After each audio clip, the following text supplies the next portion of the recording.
on Sportsnet. Presented by Honda at the Model Clearout event. It's the best time to team up with a Honda you'll love. Welcome to Baltimore. That's the Inner Harbor. We're just a couple blocks away at Oriole Park at Camden Yards on a beautiful evening. It's 28 degrees and not a cloud in the sky. Blue Jays are wrapping up their 9-game road trip. They are 4-4 to this point. The team overall is at just .223 on this road trip, and they've averaged only 3.4 runs per game. But so far, so good. They've split the first 8 games trying to make it a winning road trip here tonight in Baltimore. Take a look at the lineup for John Gibbons' Blue Jays. In the 2 spot, Lourdes Gurriel Jr. He's reached base in 34 of his last 38 starts, and he's hit a .316 clip. And Kevin Pillar has worn out the Orioles this season. Pillar, a .408 average for the season. He's done a nice job swinging the bat against this Oriole team, and he hopes to continue that tonight. Prior to this season, tonight's starter for the Baltimore Orioles, Jimmy Yacobonis, all of his appearance has been as a reliever, so this will mark his 5th start of this season. His past 3 starts were as the 26th man for doubleheaders that the Orioles had to deal with. His longest start came July the 9th when he threw 5 innings versus the Yankees. This is his first career start against the Blue Jays. First pitch of the game is outside for a ball, and we are underway. Billy McKinney, his average for the season, .278. He had a single in last night's game that snapped an 0 for 20. That single came in the 6th inning. He came around to score.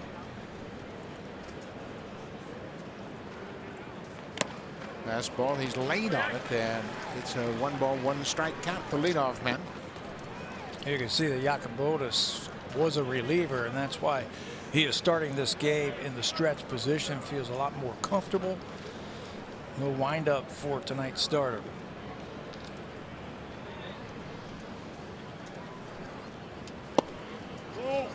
A lot of the Blue Jays that played in AAA Buffalo have seen Yacobonis. He made 2 starts against them this season down in the minor leagues. 1 in Buffalo, 1 in Norfolk. So there are a lot of guys on that bench that have seen Yacobonis, and they can certainly pass on the information to the rest of the Blue Jay hitters. Cut on again, another good fastball. It's 2-2. The pitch that's giving him some problems lately, that fastball. He says his timing's just off just a little bit. He hasn't been able to catch up to that fastball. Teams have kept the ball away from him for the most part. Yacobonis started back in April in Norfolk against Sam Gaviglio. First time the 2 teams matched up. And most recently, July 17th at Buffalo, Sean Reed Foley and Yacobonis met in that game. And Blue Jays, all kinds of them played in that game. Reese McGuire was the DH. Danny Jansen caught. Right on and missed as McKinney strikes out, 1 away. Defensively, it's been a tough season for the Orioles. On defense, Rickard, Mullins, and Jones from left to right in the outfield, and the Gold Glover is out in right tonight. Yeah, the last time we're going to see him possibly in an Oriole uniform, 4-time Gold Glove winner. He's at 98 outfield assists, 96 of them from center field. Before the season, the last time he played right field was 2007 when he was with the Seattle Mariners. I suspect someday they're going to put a statue of Adam Jones out in the outfield. This could be his last year with the Orioles. He has been a great Oriole player. 11 seasons with the Orioles. Lourdes Gurriel Jr. drives this ball to right. There is Jones in right. He makes the catch. 2 up, 2 down.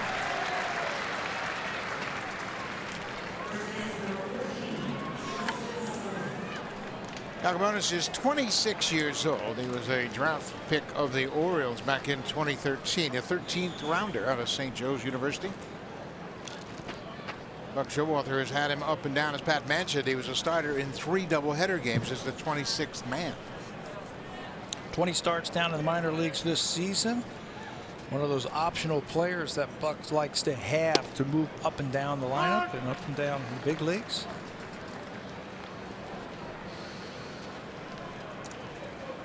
Justin Smoak had an RBI in the game last night. He was 0 for 3 officially. Had a strikeout in that game.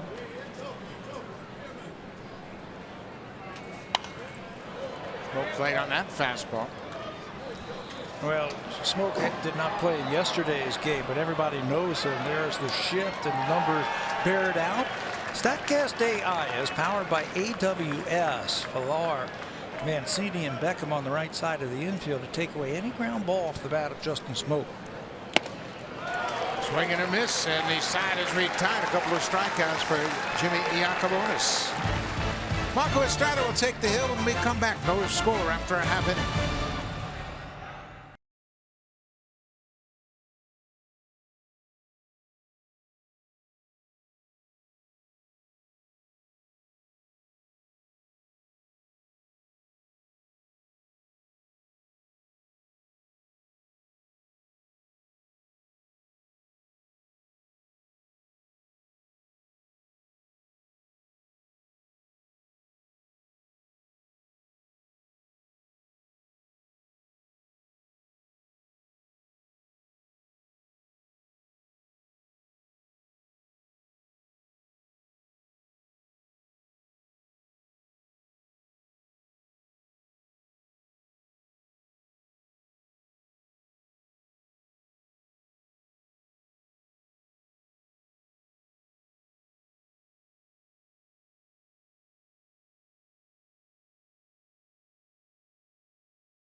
The Orioles manager. He's the three-time manager of the year.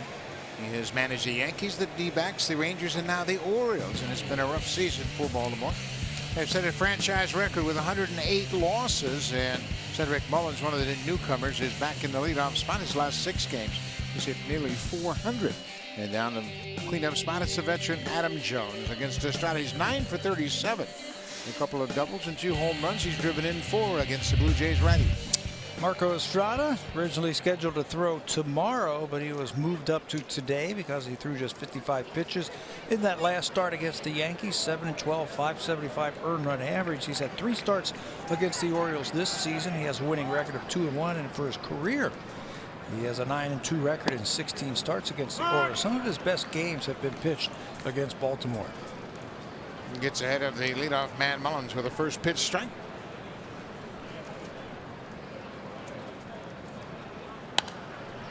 He's late on that fastball. Quickly 0-2.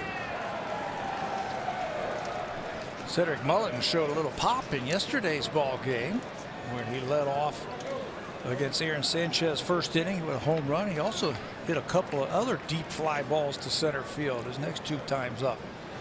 So he's got a little pop, a little surprising pop. Yeah, he had a chance for a couple of home runs in that game yesterday. Maley holds a target away. There's a little looper into center field. Pilar is there, and he'll make the catch.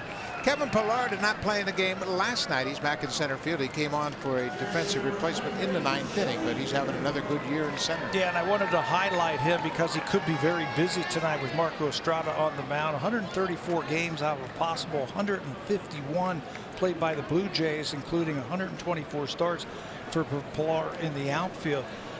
I suspect he's going to get his share of fly balls with Estrada on the mound tonight. Joey Rickard is in the lineup tonight. Rickard in left field, batting second for the Orioles, hitting .238 for the season with 8 homers. Rickard is just 1 for 5 in his career against Marco Estrada. Rickard is a guy that can play all 3 outfield positions. He will bounce around. This is his 17th start in left field. He's made the most starts in right. He started 29 games in right field. Change up, down and away for a ball. Always seems to have really good at bats against the Blue Jays. Even though he's just a .254 career hitter against him, it seems like he always comes up with big base hits. Has good games against Toronto. Estrada falls behind 3-1.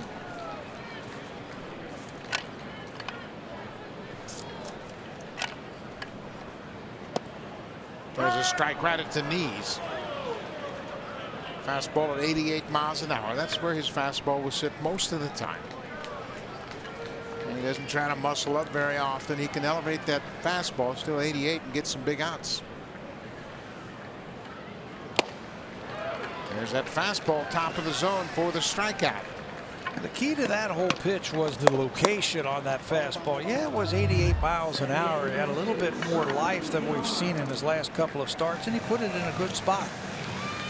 Right on the outside corner. Luke Maley lines up right there. I like how Luke has his body right on the corner. So when that ball comes right down the middle there, frames up that call for the umpire.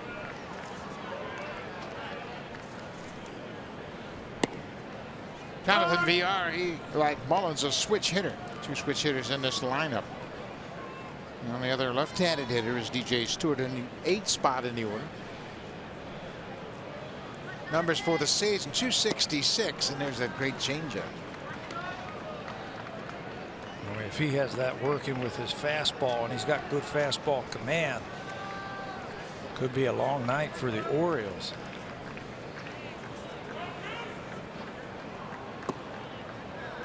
Changeup floated a little bit low. You mentioned 55 pitches in his last start for Estrada against New York, and he didn't have much of anything. He just didn't have good command. You know, it didn't look like he had a lot of life on any of his pitches either. His fastball just wasn't there tonight here, at least in the first inning. It looks like he's got a little bit more life on that fastball. Struck out Rickard with a good one. Then he gets DR with one. The strikeout retires the side. A couple of strikeouts for Estrada. Both starters off to a good start here tonight in Baltimore.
Russell Martin tonight is again a spectator. Martin says, I want to compete, but understands the situation the Blue Jays are in to give the younger guys a chance. Now looking ahead, Martin says just because there's a rebuild, to him that doesn't equate with losing. Russ said today, quote, nobody's ever told me that rebuilding means that you're going to lose a whole bunch of games. He said, I don't believe that.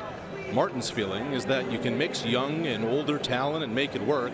I asked Russell today if there's a target number of games to catch that would put his body in the best position to succeed, and he replied, I honestly don't know what that answer is. Martin said, I don't feel a tick older than last year. My body feels better than last year. And he said, I honestly feel like I can still swing the bat as quickly, still throw the ball as hard, and I don't feel like I've lost that much speed.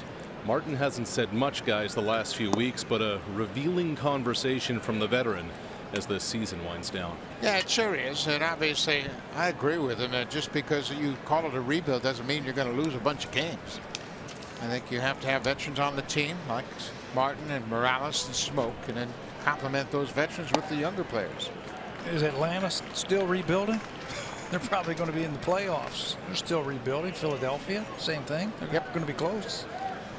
Yeah, I just don't think that you're going to experience a 108 loss season like the Orioles have. Kendrys Morales fouls off the fastball. So far, the Blue Jays haven't been able to catch up to the fastball of Yacobonis. Looks like a sneaky little fastball that he has. He can cut it. He can sink it. He has been known to hit 96 or 97 with that fastball with a little movement, slider, and a changeup. He's got that funky low arm angle delivery that Blue Jays might have trouble picking up initially. Breaking ball. Morales gets a piece of it.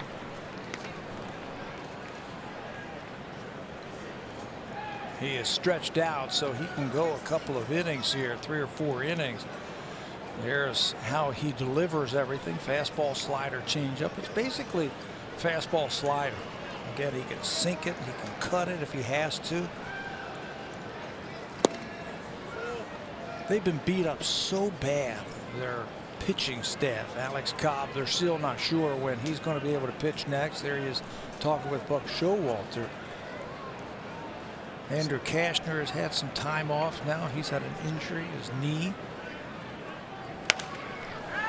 That's into the seats, out of play. You can see Cobb messing with his middle finger. He cut his middle finger and actually threw a side session yesterday, and Buck Showalter reported that session went pretty well. But they still haven't scheduled him into the rotation just yet. They want to see how he feels today and beyond. And if all goes well, the indications are they have an off day tomorrow. Maybe he pitches in the Yankee series. They're heading up to New York to play the Yankees, that he might be able to get into that series at some point.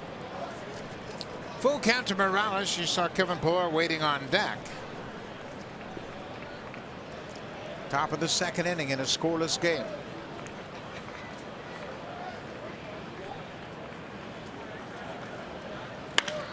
Ground ball. That's Beckham, the shortstop. He throws the first wide, pulls the first baseman off the base, but he gets back in time to record the out.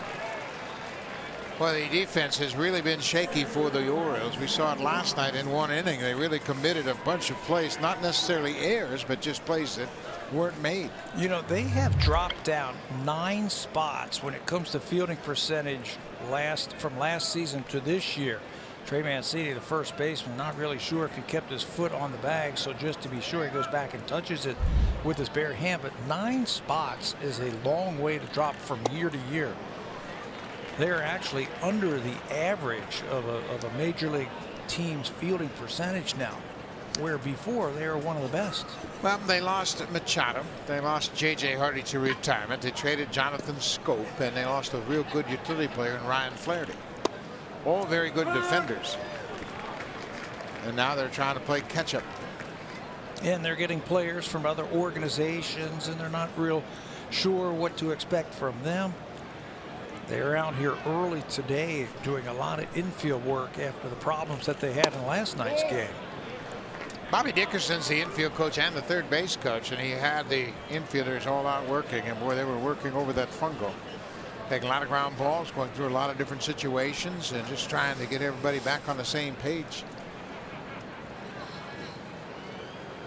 It was the routine plays that really cost the Orioles in last night's game. Nothing fancy about the mistakes that they made. Had a couple plays that could have been turned for a double play. They didn't make it. It's just a tough time. You see, they have lost 108 games. That's the most since the team moved here to Baltimore. A franchise record 108. The all-time franchise record, including the St. Louis Browns and the Orioles, is 111 losses. And they certainly have a shot at that. Yeah, and it's not just the defense. They've had problems with the pitching and the relief pitching, hitting at time. They're hitting, especially with runners in scoring position, has gone way down from last year. They were 3rd in the major leagues last year, hitting with runners in scoring position. They're 29th now. Yeah, and again, you just trade away Machado and Scope, lose J.J. Hardy, a lot of veterans that were good players for a long time here in Baltimore. And then you have some guys just having bad years. You know, it adds up. Pilar swings and misses on the slider. That's 3 strikeouts through 5 batters for Yacobonis. In the past, he was very inconsistent with his control. Blue Jays are going to have to look him over just a little bit more. They've been up there free swinging the first 5 batters of the game, and it's Yacobonis has had 3 of them go down swinging. Another good slider as Diaz goes after it. Aledmus Diaz having a good season. 24 doubles, 18 homers, and he's driven in 52.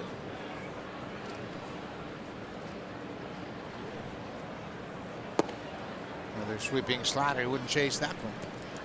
That evens a count at 1-1.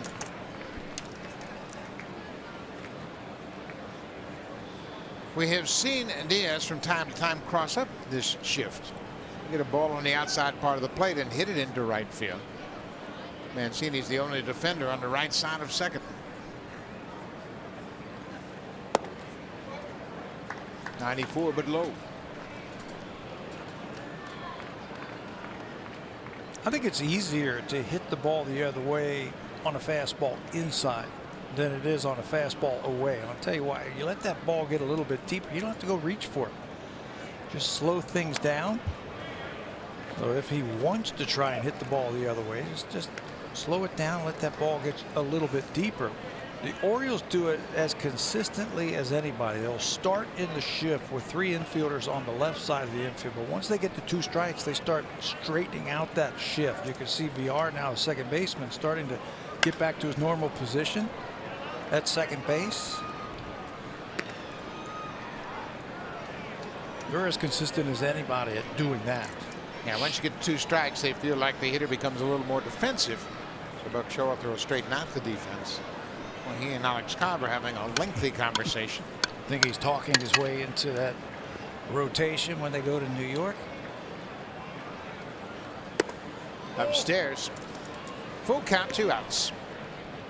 Diaz homered here on Monday night. Came in as a defensive replacement, hit a deep home run to straightaway center field in the 9th. It was the 5th and final run in that 5-0 win for the Jays. Here's the 3-2 pitch. He chases the slider. So Jimmy Yacobonis making the start, his 5th of the season, has retired all 6 he's faced so far.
For the Orioles in the bottom of the second, and we thought we'd show you where he stands among players who have played the most games with their current club. The catcher in St. Louis, Yadi Molina, leads the way, 1,861 games. Of course, Joe Mauer on that list. He was drafted and signed and has played his whole career with Minnesota, along with Ryan Zimmerman. Adam Jones started with Seattle, but he's played 1,604 games.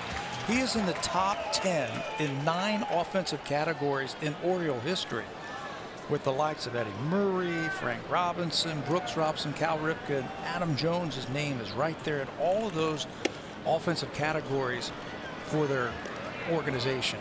So 263 home runs as an Oriole. 302 doubles. His career batting average for Baltimore, 279. Another fastball. Estrada's got a little zip on that fastball tonight. It doesn't register on the radar gun more than 88, but it's got a little skip in it. That's when he's most effective. Yeah, and he's got a little bit more life to that fastball. He's got a little bit more finish to it. So far, so good. Changeup misses downstairs. Estrada and Jones, they've faced each other a lot. Adam Jones 9 for 37 in his career against Markham.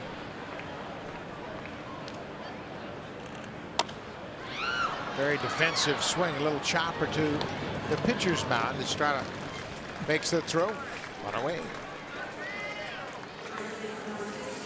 I don't think Marco was particularly thrilled with the throw he made to first base. No. He was kind of frustrated after he made the throw, but he gets the out. Yeah, he said, hey, come on, I can do a better job than that to help out my first base. But hey, just get it close over to Justin Smoke over there, and he'll catch it. Smokey has had one error all season long. Yeah, he's had a phenomenal season in the field. First pitch changeup in there to Trey Mancini. Couldn't believe that ball was called a strike. Thought it was off the plate. Mancini's late on that fastball, and that's the value of throwing that first pitch changeup. You put that changeup in his mind, he's going to be a little more patient, and oftentimes he'll be late on the fastball. Haven't seen the curveball yet from Estrada. Hasn't needed it. Changeup, another weak pop-up. When he has that changeup working with his fastball, he sells it so well. That changeup comes out of the same arm slot with the same arm speed as his fastball. And it just tears up the timing of those hitters. You get them out on that front foot, they just can't hold up their swing, and that's why you see a lot of lazy pop-ups and a lot of weak contact. For a couple of years, he was leading the American League in lowest batting average against. Ground ball knocked down at third base, and that'll go as an error. It looked like he has got to it, but flanked off the heel of his glove. If it is an error, it's just his second error at third base. This is his 23rd start over at the hot corner. Thought he might have had a chance to get it after it jumped out of his glove, but he slipped on the wet turf. And it felt like he couldn't come back right there.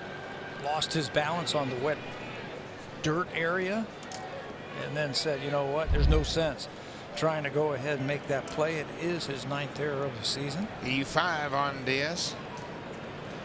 Tim Beckham, the shortstop. Beckham back in the lineup. He did not play last night. He goes after the first pitch and hits it high and deep to right. Playable for Hernandez as he makes the catch, and Mancini hustles back to first.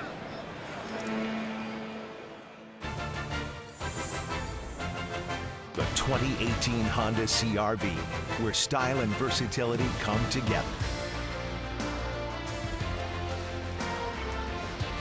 Beautiful evening in Baltimore. Inner Harbor in the background. You can see the lights from Oriole Park and Camden Yards. Great setting here in the inner city of Baltimore. Last time these two teams will play this season.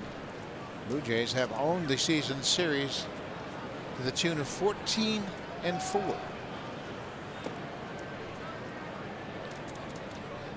Renato Nunez, the third baseman. It's a ball on the first pitch. Nunez has done a good job at third base. He's played 14 of the 16 September games at third for Buck Showalter, giving him some stability over at third.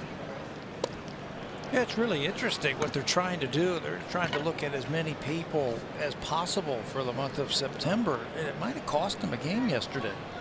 Nunez is a far superior fielder at third base than what we saw yesterday. That might have cost him winning a game. I think if you don't know who your players are by now, I don't know when you're going to know.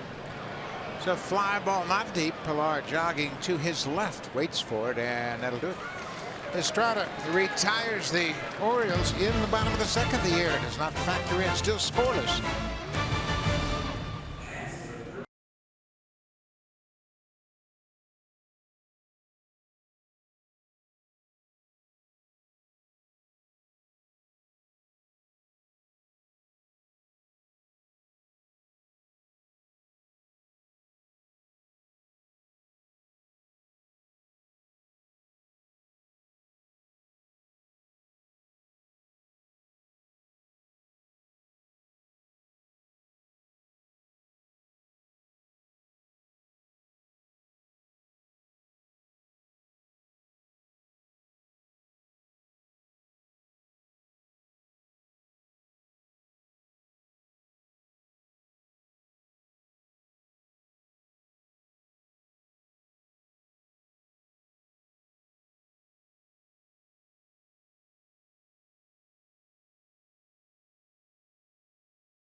code MBJ9354 to earn My Blue Jays points for watching the broadcast. The entry box can be found on your My Blue Jays homepage, and the code must be entered by 4 a.m. Lourdes Gurriel Jr. of the Blue Jays is looking forward to this offseason, one in which he won't have to compete in the Arizona Fall League. He says getting his taste of the majors has taught him what he needs to work on this offseason from a hitting standpoint, from a strength standpoint, and from a flexibility standpoint to be ready for the rigors of 162. Physically, guys, is where Gurriel says will be his biggest points of emphasis. Absolutely, trying to get ready for everyday play in the big leagues, and it's a different animal. He's come up and he's had 2 stints on the disabled list this year, so that has given him some time to rest and regroup. But I think Blue Jays plan on him playing every day somewhere next year. Somewhere, probably at the big league level also. I think he has shown enough in his time up here that he belongs. Nothing more to prove at the minor league level. Teoscar Hernandez leads things off. He's behind 0-2. Jimmy Yacobonis has 4 strikeouts through 2 innings. He's shown a pretty good slider. Yeah, that has been the pitch to the right-handers that have been giving him trouble. He's been a little bit inconsistent with it so far in the first couple of innings, but when he gets back into the counts, he'll throw that 3-2 slider. Fastball pops up right side of the infield. Jonathan Villar makes the catch on the outfield grass, 1 away. 7 in a row retired by Yacobonis. Did that pop-up remind you of anything that we were talking about before the ball game today? We were talking with Buck Showalter, and he was a scout, and an old scout told him, he said, when you're watching young players and they hit a pop-up, get your stopwatch out and time how long the ball is in the air. And he asked, it was Bertie Tebbets. He said, Bertie, why should I time how long the ball is in the air? He says, the longer it's in the air proves to you that those type of players are the players that have the power. It was interesting, wasn't it? It was very interesting. And Bertie Tebbets was one of the great scouts, a long-time scout for a number of years. And Buck Showalter really cherishes those moments he's had with some of those old-time scouts.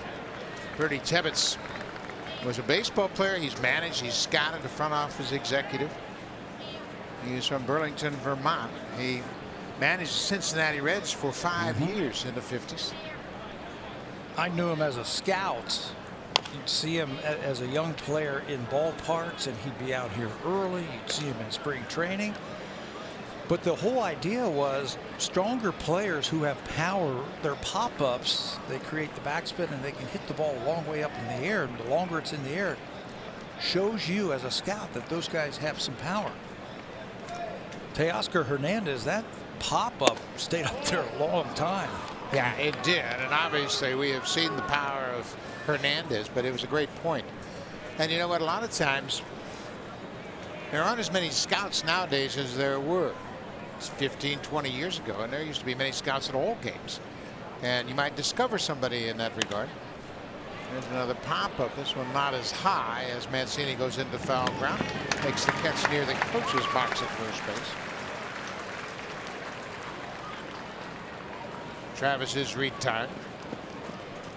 And there you see the scouts, and they're all here scouting, finishing up their final work on the clubs. They might have the Blue Jays, they might have the Orioles, getting one final look at a lot of the players. Of course, minor league season's over now, so you have to come up and see players here. So you wonder why scouts are still scouting.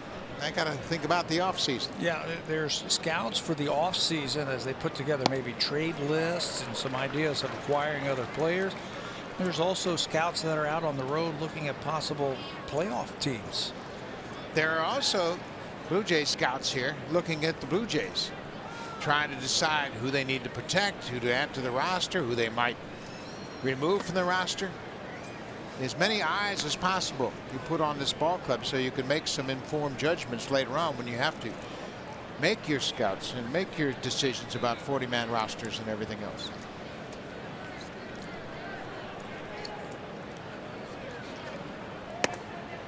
Luke Maile with a mighty cut at that fastball. He's behind 1-2.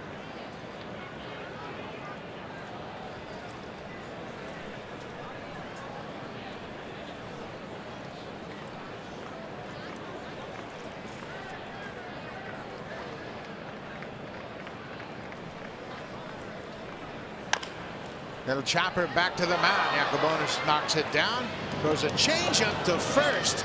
And Trey Mancini did a heck of a job of staying with it. He took the short throw. It certainly was a changeup, maybe his best changeup of the night. He can smile about it now because Trey Mancini dug it out of the dirt. That ends the inning.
Eric are back for season 2 of 31 Thoughts, the podcast presented by GMC, where you'll get insider analysis and opinion covering the world of hockey from the industry's best. It's available now wherever you get your podcasts, and new episodes return starting tomorrow. But thank you very much, Rash. As will be a very interesting catch up on all your hockey news. Bottom of the third inning, and Marco Estrada starts off. DJ Stewart with a good changeup. Stewart got his first big league hit in last night's game. He had a single to right field and circled the bases as the Blue Jays were throwing it around. Made 2 errors on the play, and he scored all the way around the bases. First error was by McKinney, his first error of the season, and then Aaron Sanchez made a throwing error as well. He also had a stolen base later on in the ball game after he's hit by a pitch.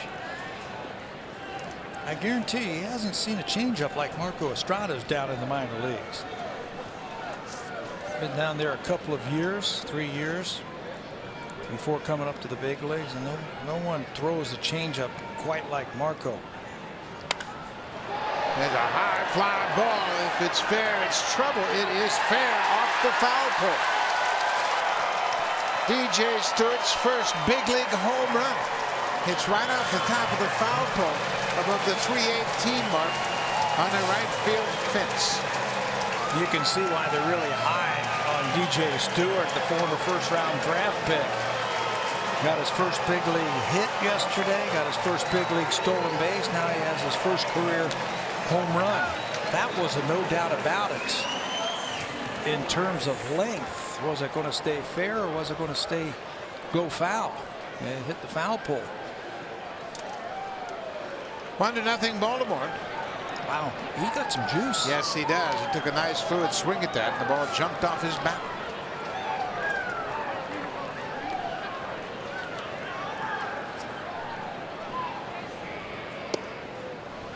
Got to go back and get that baseball and put it in your trophy case. Marco's got a great changeup, but this one isn't a good one. It stays out over the plate.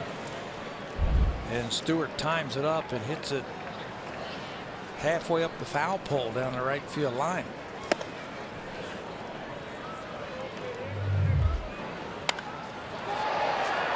Well, that's pretty swing, and he has a lot of lift. That's way up the foul pole for his first big league home run. Now ball off Luke Mailey's mask. The 27th home run surrendered by Marco Estrada. And we all know he's a fly ball pitcher, and every once in a while those fly balls will fly out of the ballpark.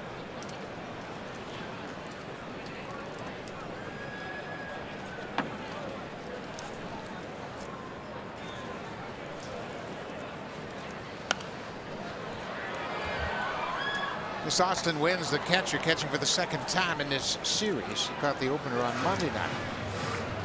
Caleb Joseph did the catching last night. Now it's back to Austin Wynns.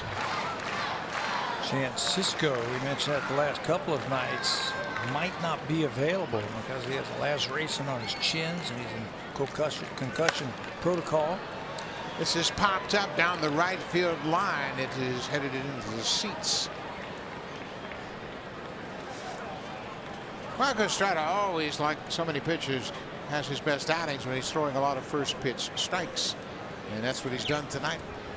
I think the whole Blue Jays staff over the last week or so have done a good job throwing first pitch strikes. The young kids that we've seen, they just flip that slider in there or that breaking ball in there just to try and get some strikes. There's a little liner that's going to drop in front of Teoscar Hernandez for Wynns. So he gets a single in his first at bat. And he turned the lineup over back to the top of the order, and Cedric Mullins. Another look at the base hit for Wynns. They wanted to go up and in and beat him with a fastball up and in, but it stays out over the plate. That's an inside out swing, and he's beat by that fastball. But he finds it safely to right field. The Blue Jays starters on this road trip have actually pitched fairly well. The home run that Estrada gave up to Stewart, just the 4th home run the starters have given up on this road trip. This is the 9th game of the trip. Mullins bunts it down the third base line. That'll be grabbed in foul territory about the third baseman. Think about where they've played and who they've played also on this road trip. Boston, New York, and Baltimore. And they played at Fenway Park, Yankee Stadium, and here at Oriole Park at Camden Yards. The starters coming into this game had held the opponents to a 204 average. Pitched a total of 43 innings.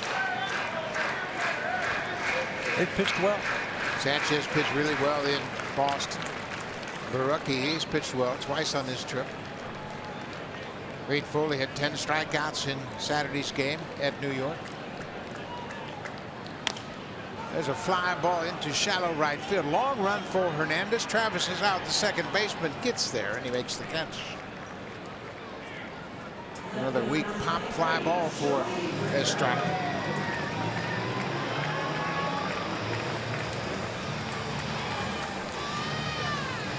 First out of the inning. Now Joey Rickard. He struck out on a fastball his first time up. Estrada struck out Rickard and VR in the first inning, getting them both on fastballs.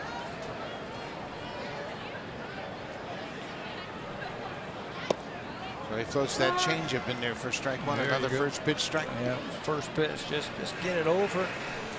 Hit that player, that hitter on the defensive by throwing first pitch strikes. Because he's an extreme fly ball pitcher, he doesn't get a lot of ground balls. He could use one here. Fouled straight back to the screen, and Estrada's ahead 0-2.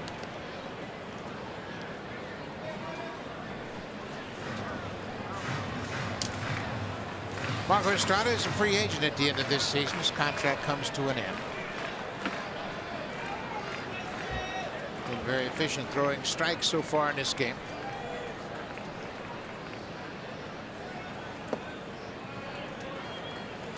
It has not been the type of season that Estrada had hoped for.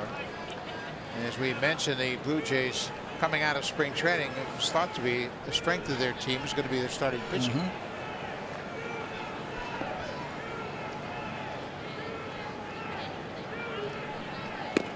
Upstairs. Marco has battled some injuries also this year. The back always seems to come into play. That side, that hip issue at some point this year, but this is his 27th start of the season.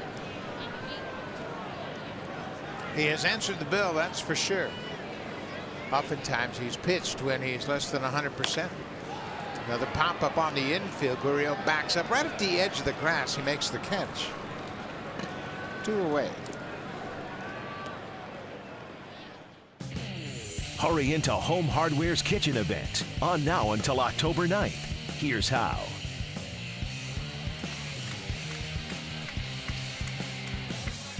You can see the lights of Oriole Park at Camden Yards as the sun's setting here in Baltimore.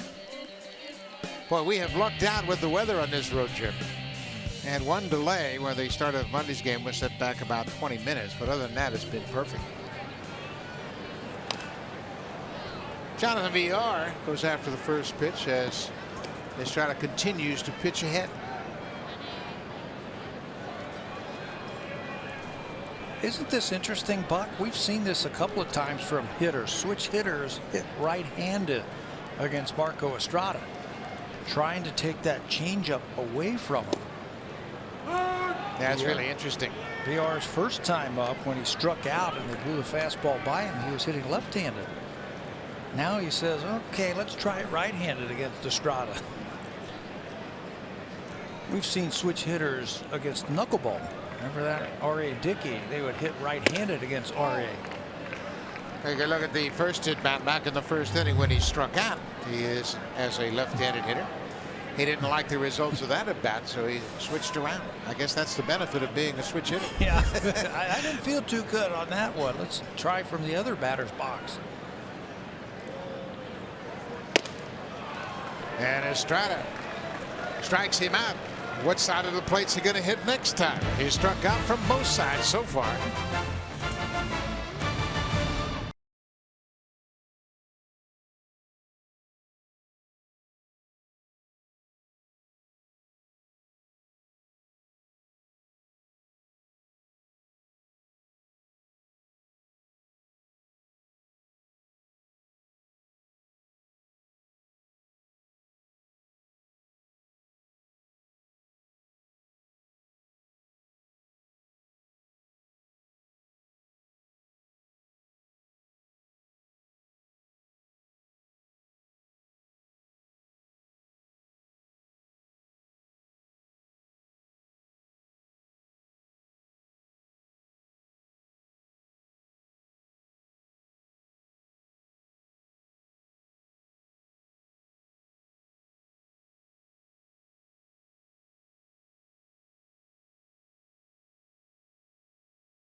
His family, his parents are here, and they are staying with Adam Jones in the city 14 years after Jones billeted with the Jansons in A-ball, and they went for dinner last night here in Baltimore. Now for Danny, it's still all about learning, in particular what video to watch and how much of it in his preparation.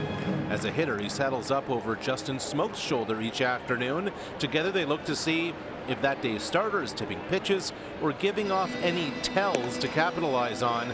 And at this level for Jansen, it's about learning to retain all that information that's out there and how much of it is most important to him. Guys?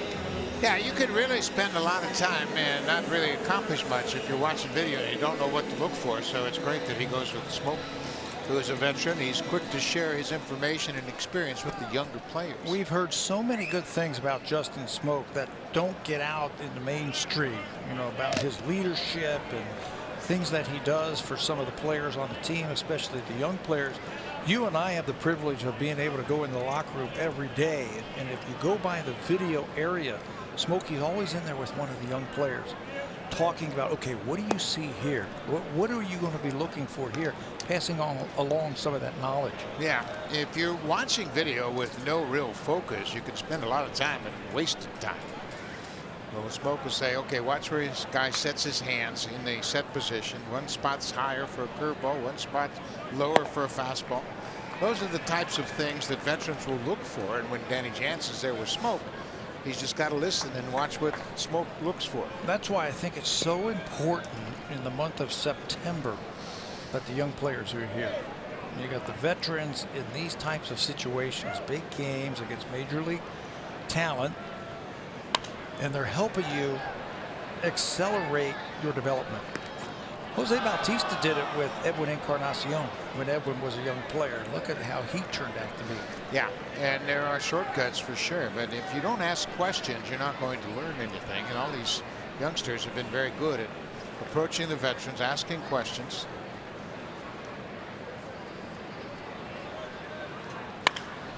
There's a base hit for Billy McKinney.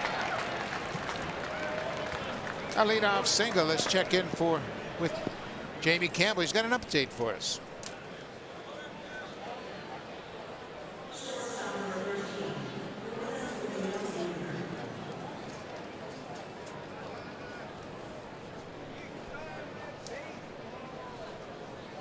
Thank you very much, Jamie. The Red Sox trying to clinch the division. They will do that if they can beat the Yankees, but they haven't been able to. They lost last night. David Price on the mound tonight, shutting out the Yankees. Price and Severino. How about that? That's a dandy. And you know, the Yankees are starting to hear footsteps. Tampa Bay won again this afternoon. Tampa Bay is now 5 games behind the Yankees for the wild card. And Tampa Bay will be in Toronto tomorrow, starting a 4-game series. Then they play the Yankees at home 4 games, so they have their fate in their own hands. That ball gets away from Wins, and McKinney will move to second. Breaking ball in the dirt. McKinney's the first base runner for the Blue Jays. Yakubonis had retired 9 in a row to start this game. There's another one of those hidden 90 feet within the ball game, and a slider that's not even close. As Wins, he can't get any part of his body on that one. Takes a double play away. Possibility.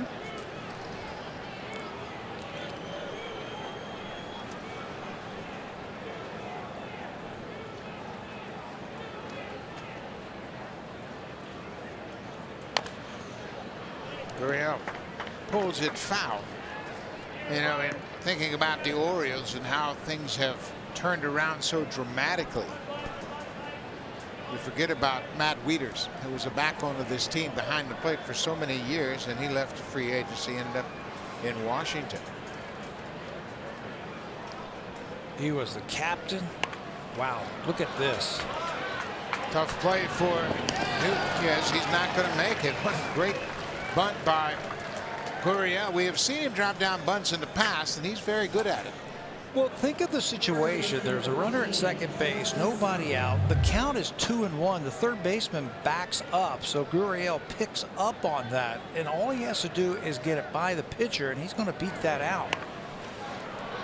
Excellent form and laying down that bunt. Nunez had backed up, saying, okay, now with 1 strike, he's not going to bunt. He was able to pick up on that. He had moved the runner up and get himself an infield hit. Tell you what, for a young player, he is very aware. Played a lot of baseball in Cuba, where winning is everything. That's why he has the instincts to drop down bunts. When you play in Cuba and you're playing on the national team or you're playing in the Series Nacional, the only thing that matters is winning. You know, and I talk about being aware, and I thought he was aware here the other night on that first and second line drive to him where he knocked the ball down, let's say. The whole key to that thing was he never closed his glove on trying to catch it. He kept the glove open, and the Blue Jays almost turned a triple play. If he closes that glove and then drops it, the umpire is going to say, okay, that was a drop, that he tried to do that. But watch the glove. It stays open, and it just comes out.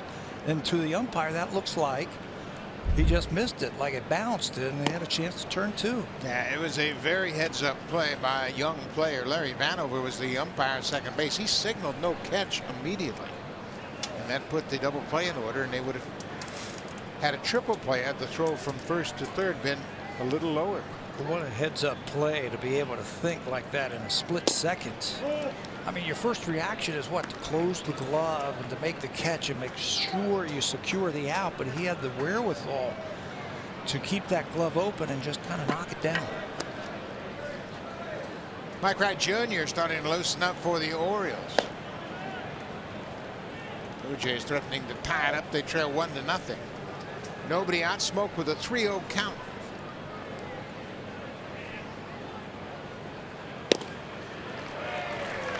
He doesn't swing very often, but he had on his mind there getting a fastball in that situation, but it was just off the plate a bit. Yeah, and he's seeing the ball. That's a fastball that he normally takes out of here. Runner at third base, less than 2 outs. He's thinking about trying to cash in both of these runners. 3-1 pitch. Cut on and missed. It's 3-2. Smoke struck out his first time up. Morales waiting on deck. Full count, nobody out. Runners at the corners. Billy McKinney with a single and Gurriel with a bunt signal. He's at first.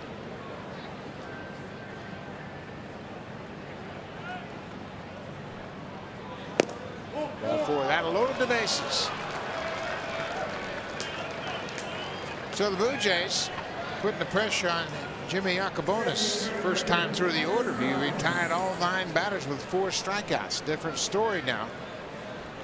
As McKinney got it started with a single, Gurriel had a bunt single, and now Smoke walks to load the bases, and there's nobody out. A little bit more information against Yacobonis now for the Blue Jays, and their at-bats seem to be a little bit better. This is his first career start against Toronto's 3rd appearance. He made a couple of relief appearances against the Jays last year, both of them coming right here in this ballpark.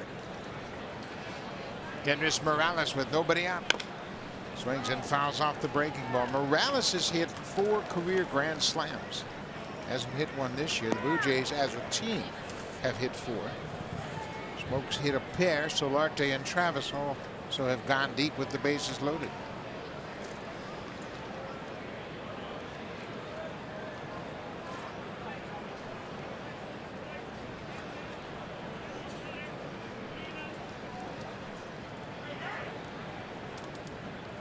Outside, 1-1. We mentioned Yacobonis had no problems the first time through the order, but it's a huge jump. Second time the hitters see him. How about that? 356, and it's playing out again here in the 4th inning. Single by McKinney, bunt single by Gurriel, walk, and Buck Showalter, he's totally aware of those numbers, and he's got a runner, a pitcher up getting ready. Swinging a fly ball to shallow right field. Jones broke back. Now he comes in. It's very shallow. McKinney's going to test the arm. Here's the throw of the plate, and he got it. Adam Jones picks up another assist. That's his 4th of the season. His 99th career outfield assist. They throw a 1-hop strike to home plate. Austin wins the catch and put the tag on McKinney. You know, he had 2 in his career in left field, 96 in center field. That's his first career outfield assist for Adam Jones, the 4-time Gold Glover. Watch how he gets underneath the ball and gets his momentum coming home, and it's an accurate throw. Ideally, you want a 1-hopper to the catcher where it comes right up to him. It does. And wins very quickly, puts the tag on to nail that runner at the plate. Good tag by the catcher as he went right to the front corner of home plate with the glove. Blue Jays don't even consider reviewing it as Kevin Pillar gets hit by a pitch. And that'll reload the bases.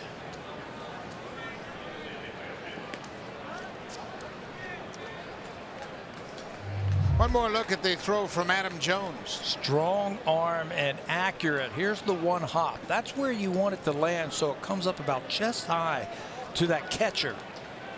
So he gets a good look, and all he has to do is lay that glove down in front of the plate to get the out. That's going to be a double play. Good throw by Jones. Good tag by Wins. Now the bases loaded with 2 outs for Aledmus Diaz. He goes after the first pitch, and it's a fly ball. Joey Rickard is there, and that will end the inning. Well, a golden opportunity for the Blue Jays goes down the drain in the 4th. The Orioles still have a 1-0 lead.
Night. It'll be the Red Sox and the Yankees from Yankee Stadium. It starts at 7 p.m. Eastern Time, 4 p.m. Pacific on Sportsnet 360. Eduardo Rodriguez goes to the Hill for Boston against Masahiro Tanaka. They're both 12-game winners. And that is the finale of that 3-game series. Red Sox and Yankees tomorrow on 360.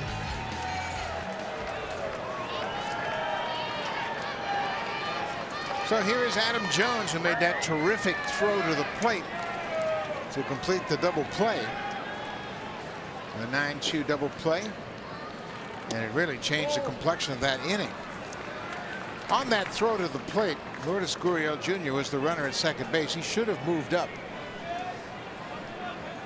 On the throw to the plate, throw was going all the way to home, but he stayed put at second base and didn't advance.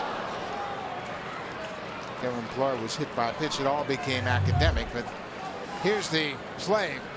Fly ball to right. Short fly ball to right field. The first two runners at third and second should tag up. Gurriel really wasn't really sure. Even if they cut that ball and throw to third base, you trade an out for a run. Absolutely. In a scoreless game like that. Not sure what's going on with McKinney's finger. Maybe he jammed it on that base hit he got. Maybe at the slide at the plate. Something like that. Adam Jones has been hot after the All-Star break, hitting over 300. This time he goes after that high fastball, and it's a fly ball to McKinney in left. One out here in the fourth. Well, he's been a great player. They will end the season playing the Houston Astros right here, a 4-game set. You got to figure those could be his last games here in this ballpark. Yeah, he's been a big part of what the Orioles have done over the last several seasons, and he's a 4-time Gold Glove winner, a Silver Slugger Award winner, and a 5-time All-Star.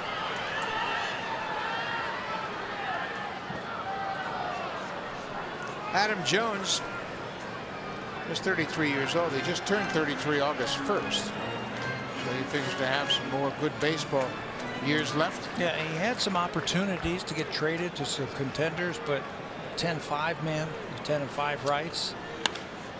10 years in the big leagues, 5 years, the last 5 years with the club. He had the right to turn down some trades, and he did. He'll be a free agent at the end of the season, and who knows what's going to happen. He's been a great player to watch. I remember seeing him as a young player with the Seattle Mariners, and you would watch him take batting practice, and you'd say, whoa, this might be the next Eric Davis. Same type of build, same type of body. He's had a great career. To Hopper to the shortstop, Gurriel. Mancini's retired, 2 away. Only one run in this ball game. It came on a home run by DJ Stewart, hit off the foul pole in right field. His first big league home run that led off the bottom of the third inning, the only run of this game.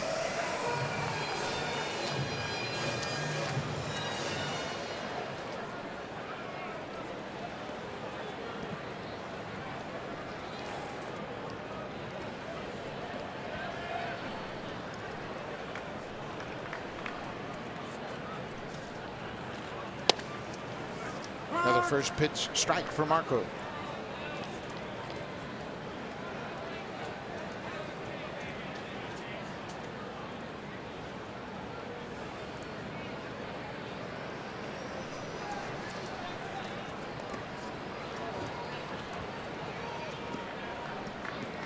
Ball and a strike, 2 outs. Bottom of the fourth inning.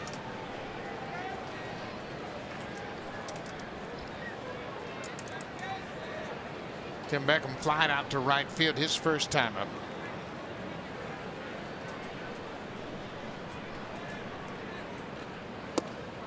Well, that's a good changeup. Great spot, great rhythm, great release by Estrada, and he gets Beckham to chase it. He has that ability. He says that I can throw that changeup, command it to the outside part of the plate.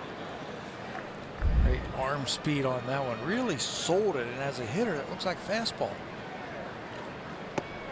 Came right back with the same pitch, and this one a little bit further outside.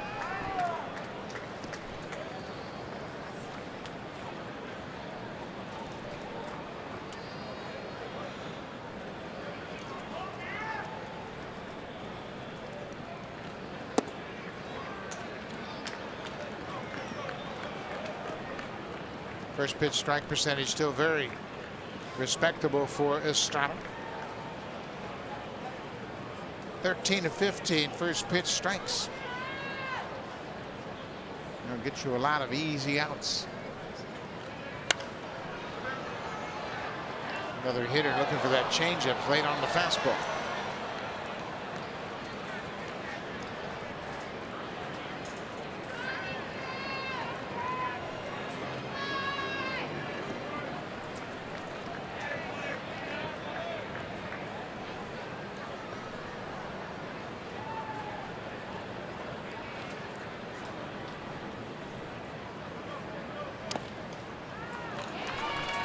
Gets away from Maley. That looked like it might have been a strike. It was close enough. But Maley was expecting it inside. It was down and away. It looked like it might have caught the outside. I think if he catches that ball, I think it's called a strike. You're right. He's set up for the inside pitch. It's away. That's got plenty of the plate. It's high enough and it got part of the plate, but the umpire can't call it a strike. So it ends up being a base on balls for Beckham. That's interesting that even though it was in the strike zone, it looked much worse than it was because it went off the glove of Luke Maley. 2 outs. Renato Nunez, the third baseman, he flied out to center field his first time. And thinking about that last ball that got away from Maley, I was having a conversation with Hunter Wendelstedt, who's at second base tonight, the umpire, talking about the relationship between the pitcher, the catcher, and the umpire. And it's really true. When the pitcher is throwing a lot of strikes, it's easy for the catcher to catch, and it's easy for the umpire to umpire. Hunter's father, the late Harry Wendelstedt, was a tremendous National League umpire for years and years. In fact, they have an umpiring school. And I spoke to Hunter about that. He says, you know, and this is what we have talked about, you and I, about umpires not having a respective league to umpire, so they don't see the teams as often and don't develop relationships with the catchers. He said their pitch tracks is a little bit different than our pitch cast, just a little bit. This is popped up right out in front of home plate. Maley flips off the mask and makes the catch in fair territory. 1-0 after 4. Now time for a Blue Jays Central update. Here's Jamie Campbell, Joe Siddall, and Kevin Barker in the Samsung broadcast studio.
Game day experience with the MLB Ballpark app. You can access and manage your tickets, enjoy check-in offers, exclusive content, and much more. Download the MLB Ballpark app today, and it's in Cleveland.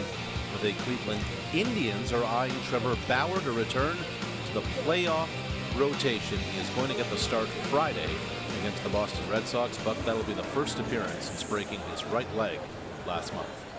Yeah, it's a big return for the Indians, and he was having a Cy Young caliber season, so he'll be back, at least get 1, maybe 2 starts Maybe they use him out of the bullpen in the playoffs. Coming out of the bullpen tonight for Baltimore, Mike Wright Jr. 45 games this year. There are the numbers for the big right-hander. He's pitched 5 times against the Blue Jays this year, and although they've reached him for more hits than innings pitched, they've only scored 2 runs off of him in 7 1/3 innings. He hasn't pitched more than 2 1/3 innings against the Blue Jays this season. Both of those runs have been home runs. 2 solo home runs. That's all he's given up. The Blue Jays have hit .355 against him in those 7 1/3.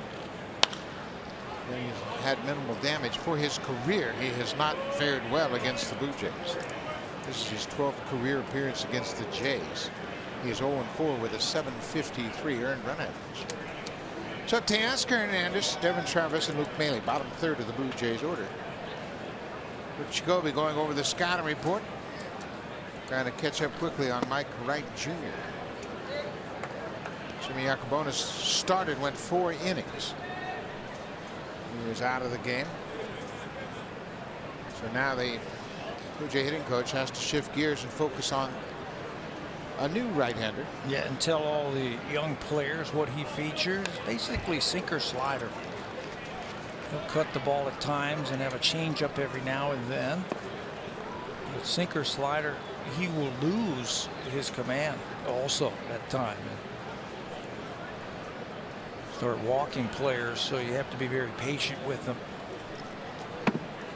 Back in 2016, Mike Wright made 12 starts for the Orioles.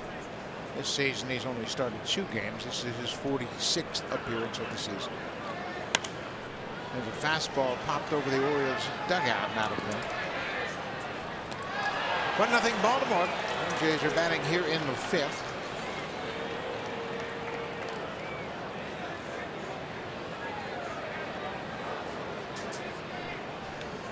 Blue Jays won the opener on Monday night 5-0. Last night they won 6-4.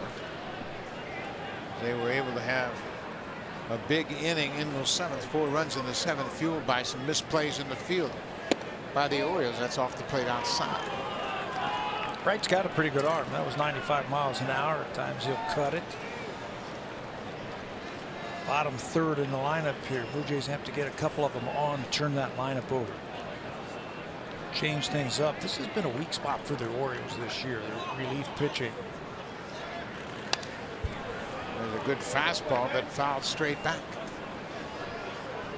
But they had some terrific relievers down there, and they traded them all away. Darren O'Day, Brad Brock, and Zach Britton. That's the end of their bullpen, 7th, 8th, and 9th, and they were good for a long time here in Baltimore. Yeah, add to that Michael Givens. He was that 4th reliever that was shutdown types of relievers that Buck Showalter could use in the 6th, 7th, 8th, 9th inning. He's now the closer. Big hop for the shortstop. Beckham as he throws Hernandez out at first base. 1 away. The 2018 Civic Type R, like no Honda you've ever seen.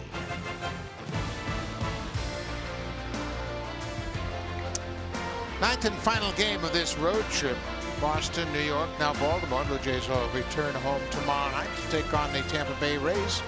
Rays won earlier this afternoon down in Texas, and if you haven't heard, Blake Snell won his 20th game yesterday, as he has had a phenomenal season. The winning pitcher today, Brian Yarbrough, 15-5. He has been, I guess, what you would call the primary pitcher, not the starter, not the opener, but the primary pitcher. So he's got 15 wins and maybe 5 starts. Yeah. On the year, I have to look that one up. Broken bat, little dribbler towards second. ER throws out Travis. 2 away.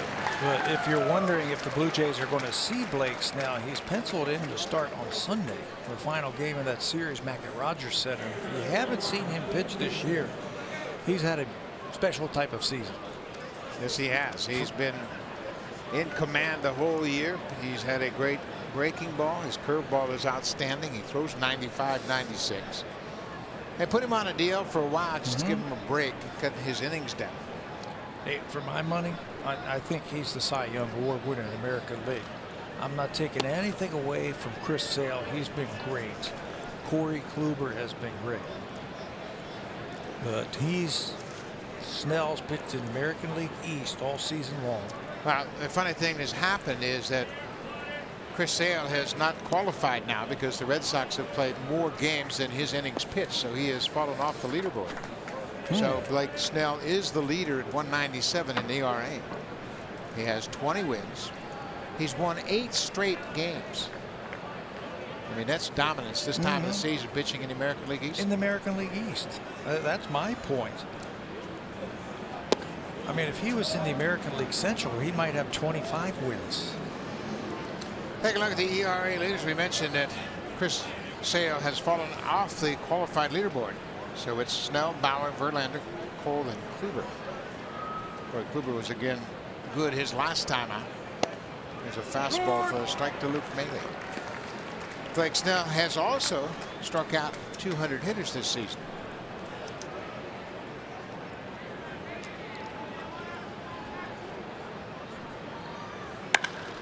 High fly ball. Get out your stopwatch, Stabby.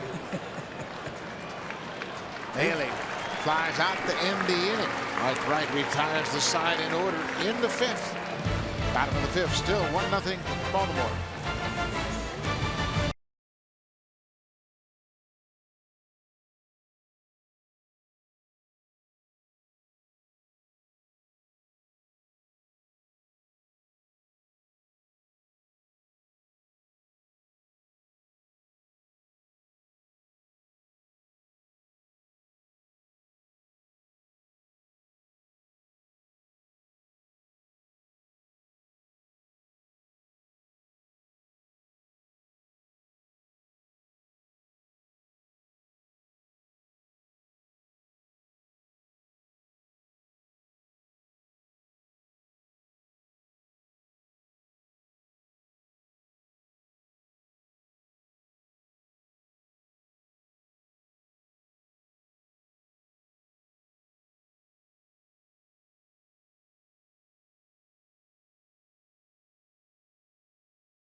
Are on sale now. You can purchase season tickets and automatically become enrolled in My Blue Jays. Learn more at bluejays.com. Buck. Thank you very much, Arash. Beautiful evening here in Baltimore. Blue Jay fans have represented themselves very well once again. Traveling on the road to see the Blue Jays play. For the Orioles, it'll be DJ Stewart who's responsible for the only run of this game. He hit his first big league home run his last time up to start the 3rd.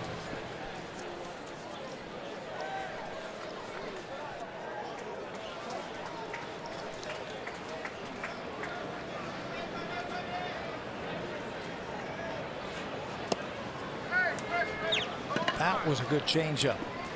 The home run that Stewart hit came on a changeup that hung up and just stayed over the middle of the plate. That was a good one. Had him out in front. It was a 2-strike home run. Marco drops his first curveball in there. Yeah, and you know there's no way DJ Stewart was expecting to get a changeup after he'd homered on a changeup his first time up. But Marco, he knows he can throw it any time to any hitter. Fastball. He's late. 2 strikes. Here's the changeup. Look at the difference between that one and the one he just swung through for strike 1. It's far enough. 3/4 of the way up the foul pole down the right field line. The former first-round draft pick has his first big league homer.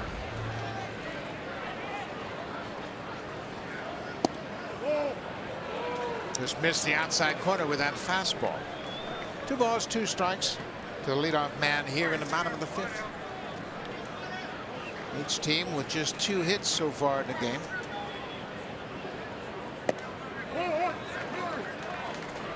Great call by every man over the veteran umpire, who ends up DJ Stewart. That's the 4th strikeout for Estrada. He didn't want to throw him that changeup again with 2 strikes, so he crossed him up and threw a fastball. Stewart thought it was up, but the veteran umpire, he's going to give the call to the veteran pitcher. Right at the letters. The hitter can't believe it. Larry Vanover rings him up. 4 strikeouts for Estrada. 1 away here in the 5th.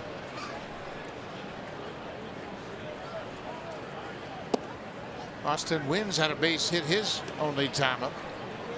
Those are the only 2 hits for the Orioles. The home run by Stewart and the single by Wynns. Both coming in the 3rd inning.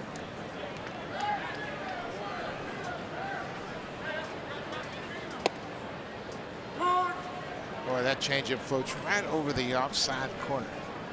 You know, it's fun to watch those hitters load up on their back foot like they're ready to hit, but the ball's not there. They just can't stay back long enough.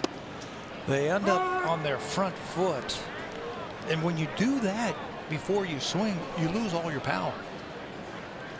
It's all got to work together, but when you're off your back foot and you still haven't swung, that's when you get that loop in your swing and those easy fly balls into the outfield. Sharply hit past the shortstop into left field. 2nd hit of the ball game for Austin Wynns.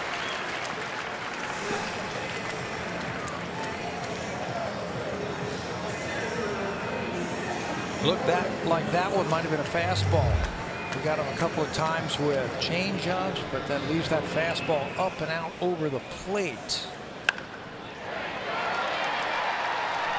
Austin Wynns knows what to do with that. 6th time this season Wynns has 2 hits in a ball game. 2nd time he's had 2 hits against the Blue Jays this season.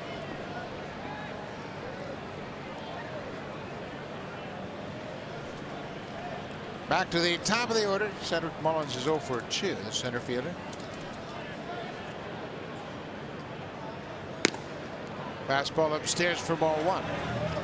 There's Ledmus Diaz, who's going to try and take the bunt away. Last time up in this situation after Wynns single, remember Mullins tried to bunt. Ledmus picked up on that. He is now in the grass trying to make him swing his way on. It's this one toward the seats down the left side, and it's into the seats. Mullins is just 23 years old. He'll turn 24 on the 1st of October. 13th round pick of the Orioles in 2015. It's his first season. He's playing in his 35th game here tonight. Made his major league debut back in August the 10th against Boston. His first big league at bat, he hit a double. Said, "I have arrived." He's been playing center field ever since. And the veteran Adam Jones moves from center field to allow Mullins to play center. Jones now playing in right. 2-1. Foul back to the screen. That double that he hit in his first game was a part of a 3-hit game in his major league debut, becoming the first Oriole in their history to have 3 hits in their first game. Think about the great players that they have had in this organization over the years. Came first in Orioles history to have 3 hits. There's a deep drive to right. Oscar Hernandez makes a nice running catch right up against the fence, as Wynns has to hustle back to first base. Mullins is retired. He's 0 for 3 so far. Gave that one a ride to right field, but Teoscar floats back and hauls it in. A good catch by Hernandez, playing right field tonight with McKinney in left field.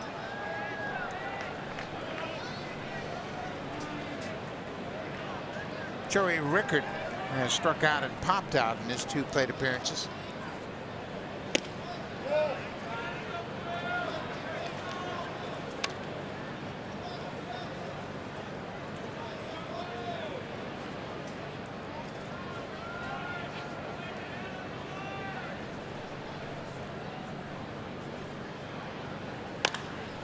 There's a pop-up into shallow left field. Gurriel going out.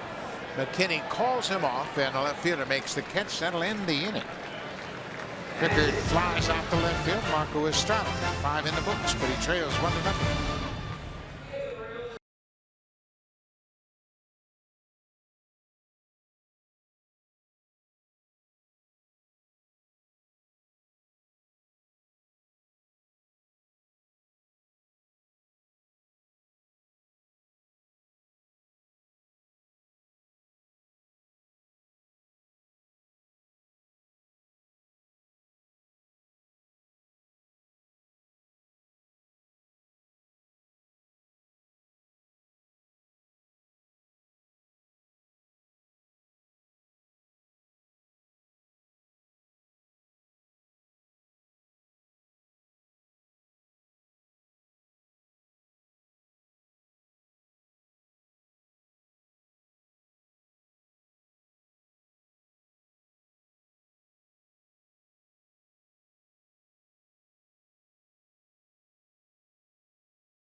Years old. He's playing in his rookie season, as Gurriel is as well, and they are 2 good young players for the Blue Jays. But we want to remind you there are more on the way. The next rookies for the Blue Jays could be Vladimir Guerrero Jr. and Bo Bichette. This is MLB Pipeline's rankings. Vladimir Guerrero #1, Bo Bichette #9. I'm guessing, and I'm sure this is going to happen, their development will probably take them to Buffalo next year to start the season and get off to a good start, and who knows what's going to happen. But we've seen a lot of good players so far this year, and a lot of them are getting their feet wet here in the month of September. We haven't really seen the top players just yet. Vladimir Guerrero is 19 years old. He hit .381 in the minors, all the different levels combined, with 20 home runs, 78 RBIs. And he has played a big part in the development of this minor league system, obviously. Played in 95 games this season. Remember, he had a very frightening injury, a knee injury that sent him on the disabled list for about a month. They shut him down, but boy, he put up big numbers. I've been hearing everybody talking about him. He needs to be here in the month of September, and the argument is, well, you don't want to start his major league clock and put him on the roster.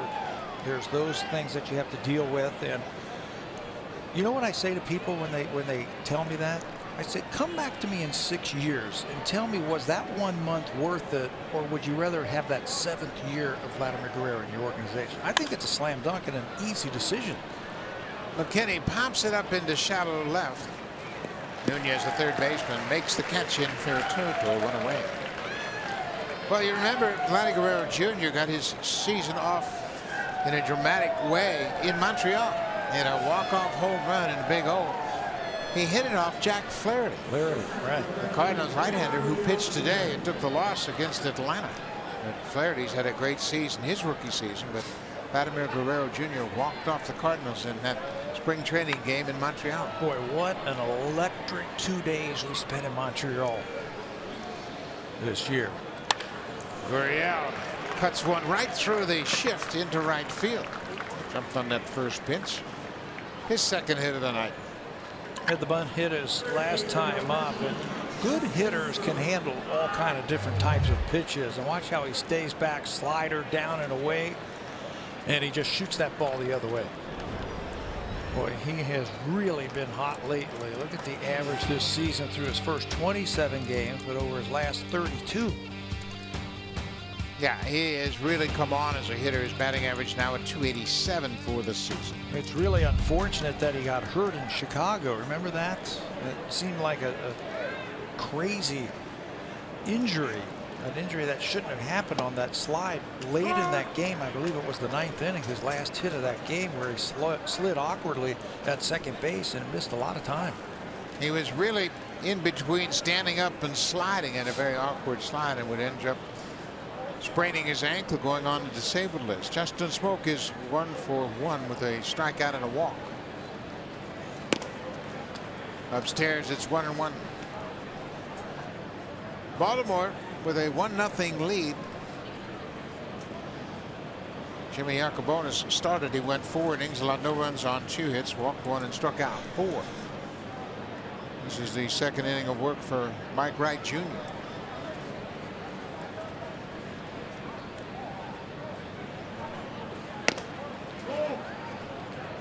Boy, he's zeroing him in, isn't he? Trying to get that fastball, get himself into a fastball count, get it down, and do some damage.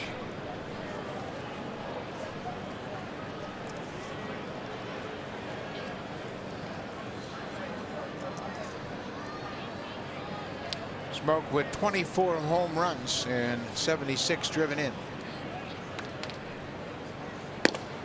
Off the plate outside. The Orioles have pitched Smoak tough this season. Coming into this game, he has just a 140 average against Baltimore. 8 for 57, but he's hit 3 home runs. His career numbers against the Orioles are respectable.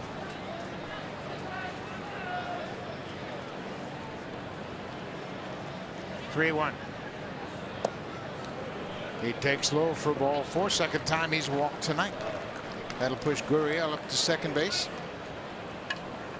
That's 2 at-bats in a row that it seemed like they wanted nothing to do with Smokey.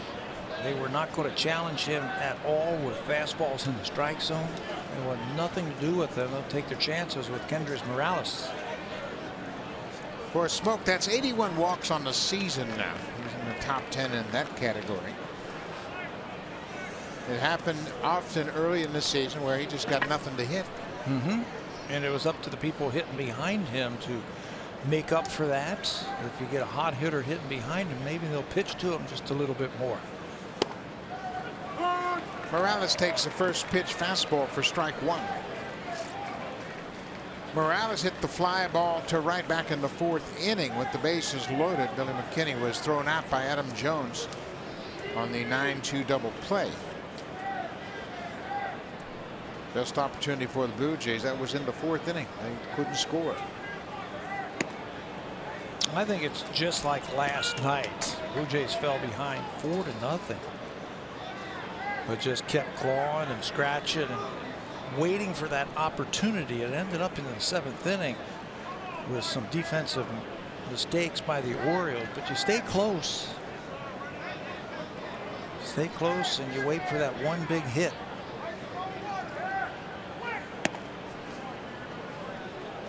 Ball 2 outside. And you're right, the Blue Jays have just been patient. We mentioned they're 4-4 on this road trip.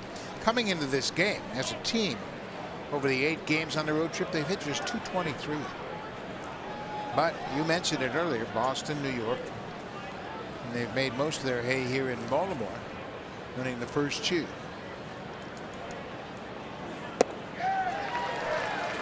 Good hard cutter down and in.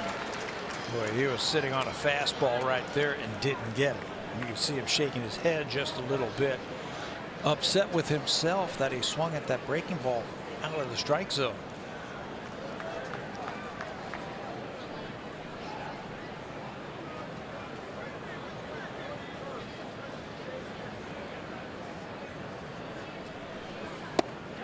Came right back with the same pitch. Morales strikes out. Second out of the inning. A good slider has to look like a strike about halfway to the plate and then go out of the strike zone. That's exactly what happens from Mike Wright. As he throws it, Morales sees strike, but by the time he swings, it's off the plate. Good pitch by Wright to pick up the strikeout, his first tonight. Kevin Pillar has struck out and was hit by a pitch. Got hit by a pitch in the 4th inning. That reloaded the bases with 2 outs. Then Ledmus Diaz flied out to left field to end the inning. Snap throw to second. Gurriel is back. We've talked about Gurriel being very aware in the field with the bat, and I think he's aware on the bases also. The pitch before this, VR tried to get in there behind him, and he shortened up his lead just a little bit, and that helped him on that one. As a runner at second base, you get a lead in this situation with 2 outs, and where you get your distance is your secondary lead. When the pitcher makes that pitch to the plate, that's when you expand the lead. You don't have to get a big lead initially. Well, might have been looking for a breaking ball on that first pitch fastball. He's done some damage against the Orioles this year, hasn't he? Big numbers. 24-50 against Baltimore. 4 homers and 10 RBIs. Upstairs. Blue Jays so far in this ballgame 1 for 4 with runners in scoring position. 3 infielders on the left side of second base. Mancini stands alone. Smoke at first. Gurriel at second. 6th inning. Baltimore with a 1-0 lead.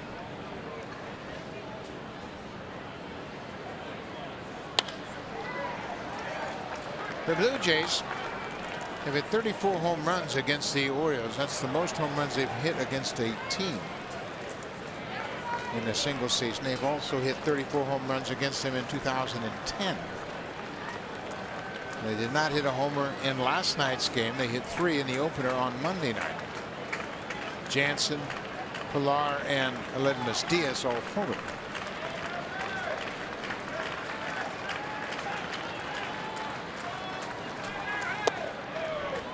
Two and two now to Pilar. It's been a big part of their game, the home run over the last month. Go back to August the 19th. Only the Athletics and Yankees have hit more home runs than the Blue Jays in the American League. They are never out of a game because they've got so many hitters who can knock the ball out of the ballpark.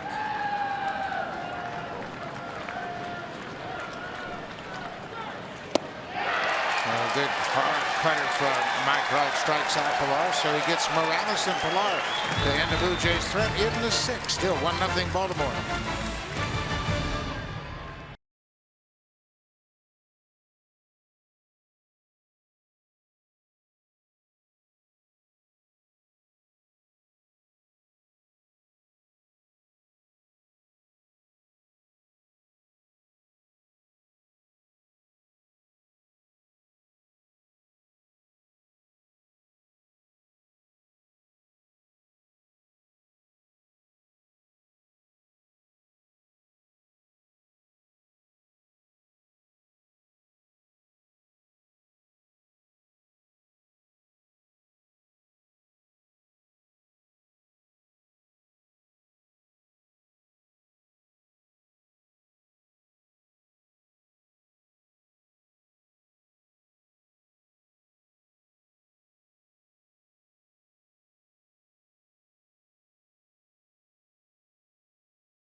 Tomorrow night at Rogers Center, and the Rays will be in town for a 4-game series. The Blue Jays still have 7 games left with Tampa Bay. It all starts with the pregame show tomorrow at 6:30 Eastern Time, 3:30 Pacific Time.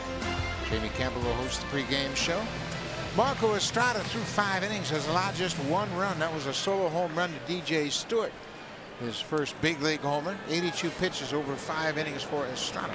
Much better control with that changeup, throwing it where he needs to. Trying to finish 6 innings for just the 2nd time in his last 6 starts. He has been in control tonight, especially against this batter. Right off the end of the bat, that's a fair ball, and Jonathan Villar is retired quickly. 1 out. Let's check in again with Jamie Campbell.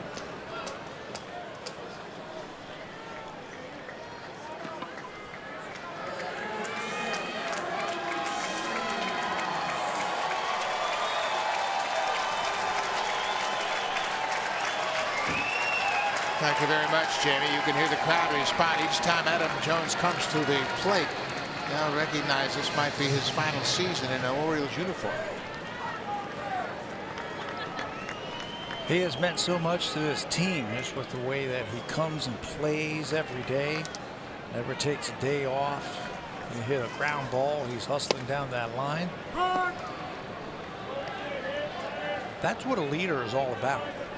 Not a lot of rah-rah, all of that in the clubhouse. You let your actions speak louder than your words. They had another guy here that played right field for a long time that they chose to let go to free agency. That's Nick Markakis, and he was the same type of leader that Adam Jones is. Very quiet, just goes about his business. A very professional player in every aspect. Of course, he is now in Atlanta, and it's not an accident the Atlanta Braves have moved up, and now they're looking at a postseason appearance. You know, it's hard to play every day in the big leagues. So many ups and downs and, you know, aches and pains that you have to deal with day in and day out. When you find that player who plays every day like Adam Jones, you hold on to him. Boy, that's how you hit a pitch on the outside part of the plate. He really cut his swing down. That's his 10th career hit against Marco Estrada. He's now 10 for 40 against Marco. This ball is going to be off the plate. That's how you swing it. You can't reach it, so you cut your swing down. You see how short he was to the ball. He doesn't have to overswing. He was rewarded with his first hit of the night. Trey Mancini has reached on an air, and he's also grounded out to short. Danny Barnes starting to loosen up for the Blue Jays. Estrada has now thrown 88 pitches.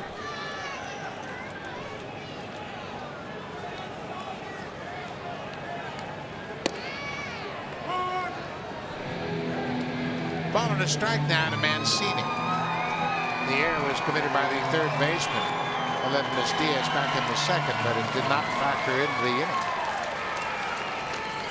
1-1 to Mancini. There was a time when Adam Jones was a base stealer.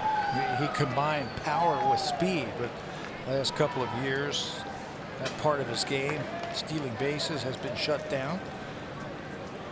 Still a good base runner, but not necessarily a guy who can steal you a base.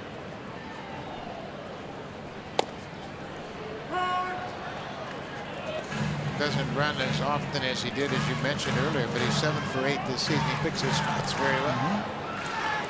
I think that's where coming into being a good base runner comes in handy. You can delay steal. What a pitch. Mancini strikes out. 5 strikeouts for Estrada now. That's 2 outs here in the 6th. Boy, he had Trey Mancini chasing the ball all over the strike zone. He was guessing, and he really guessed wrong on that breaking ball. He didn't throw him that many up until this at bat. It really crossed him up. When he was looking for the changeup, he threw him the fastball. When he was looking for the fastball, he threw him the curveball.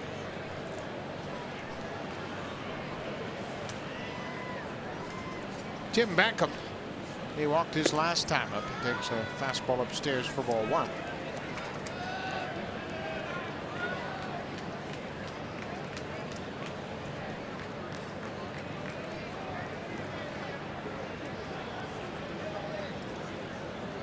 Estrada wants a new baseball. He throws that one out of play.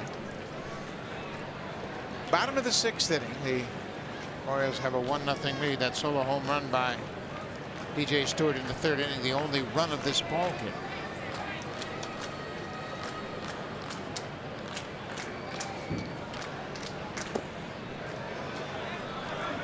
Ball 2.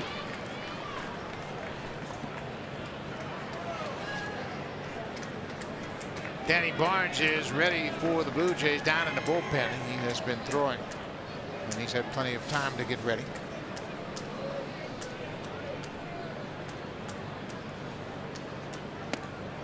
Three and 0.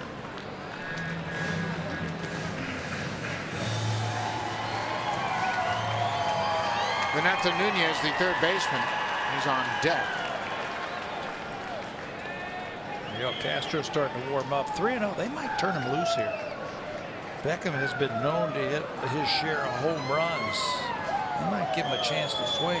3-0. He had the green light, took a mighty cut. He tried to sell it like he was taking all the way. Put the bat on his shoulder and just stood there hoping that they'd throw him a fastball down the middle. And he had a home run swing.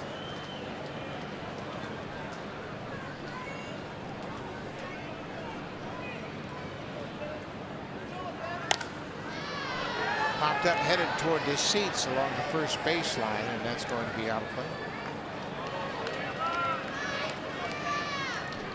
3-2 now, so Jones, a runner at first, with 2 outs, will be moving on to pitch.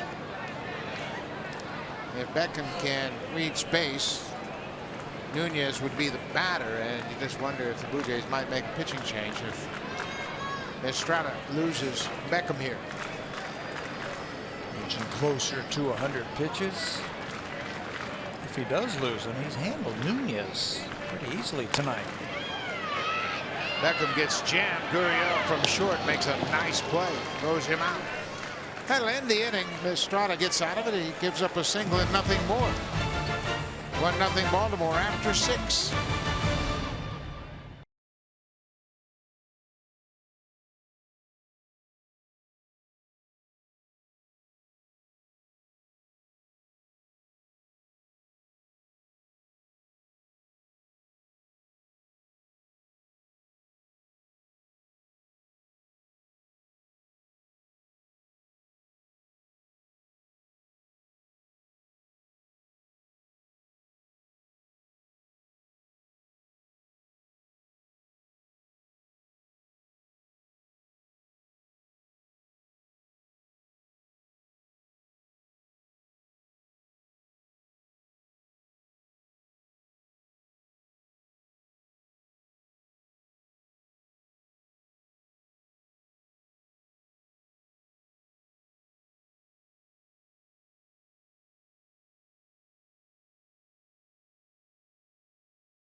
Subscribers, you can live stream your favorite sports on the go and on every screen.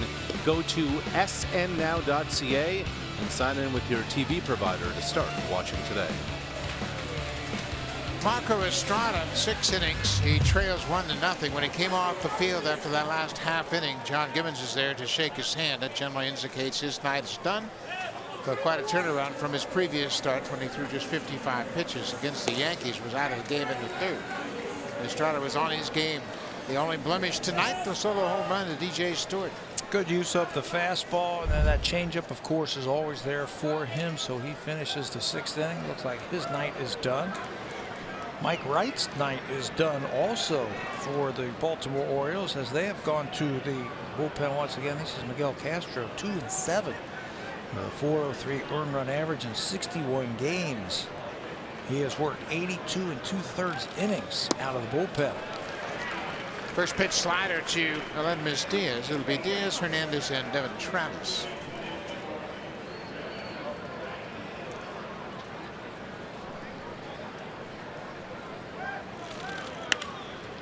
Little pop up. The yard, the second baseman out into the outfield grass. He makes the catch, one away. Well, no secret what Miguel Castro throws. We got a chance to see him when he was a rookie with the Blue Jays in 2015. He stands 6'7" and comes right after you with a fastball and a slider. Those are his two primary pitches. Occasionally will use a changeup and a sinker. But he's got a good arm, free and easy.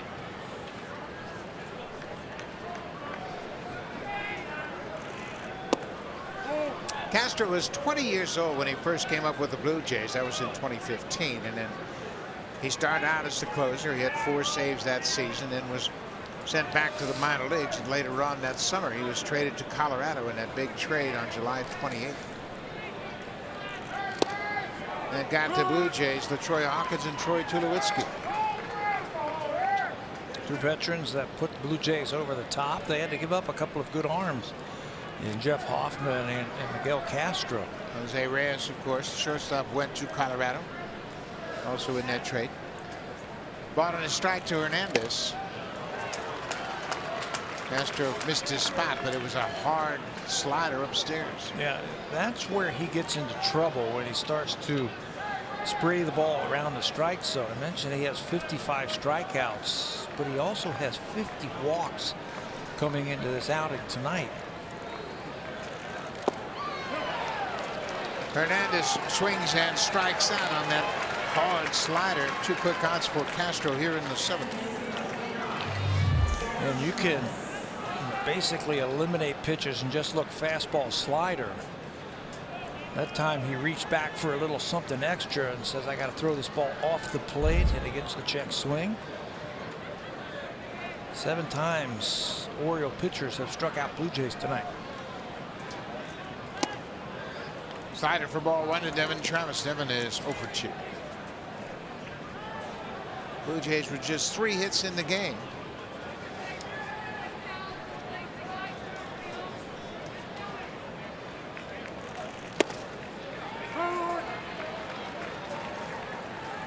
The Blue Jays were shut out 1-0 on Wednesday in Boston.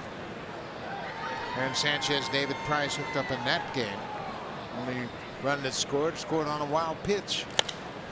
Popped up on the infield. VR, the second baseman, takes charge and makes the catch. Quick inning for Castro. He retires the side in order. Marco Estrada. A very good start tonight, but he's on the hook for the loss.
A very good outing tonight. 98 pitches over 6 innings. He allowed just 4 hits. The only hit did any damage with a solo home run to DJ Stewart.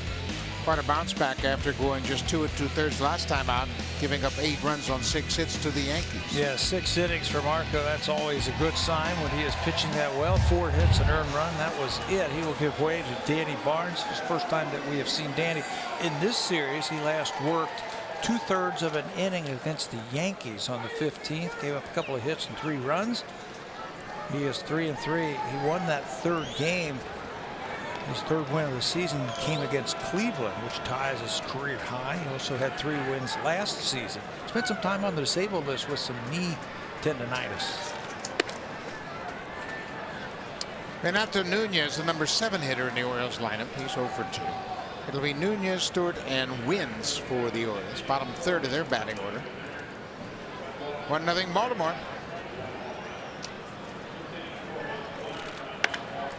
High fly ball, not deep. Billy McKinney moves under it, waits for it, moves in a little more. 1 away. Drive of the game brought to you by the 2018 Honda Odyssey. With available Honda Vac, it always bats clean up. DJ Stewart is coming to the plate, and when he came to the plate in the third inning, the first time that he saw Marco Estrada, he does this. This is the only score of the night so far. DJ Stewart's first major league home run is tonight's drive of the game. If he doesn't hit that foul pole, that's got a chance to land on Utah Street. Way out there beyond the flag court. Inside fastball for strike 1 from Barnes. He's got some power. He led their Norfolk team. That's their AAA team in home runs, tied for first in doubles with 24. And 163 total bases for their AAA team this year. Barnes pumps that fastball past Stewart. It's 0-2.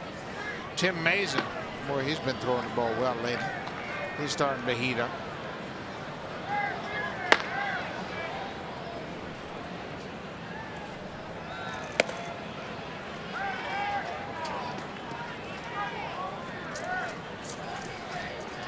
Blue Jays in the shift for DJ Stewart. Justin Spoke, you see him taking away the doubles right on the line at first base. Good changeup from Barnes.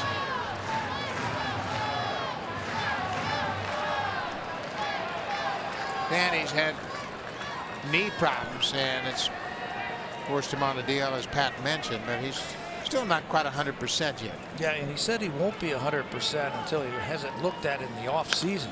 Has some time to let that heal.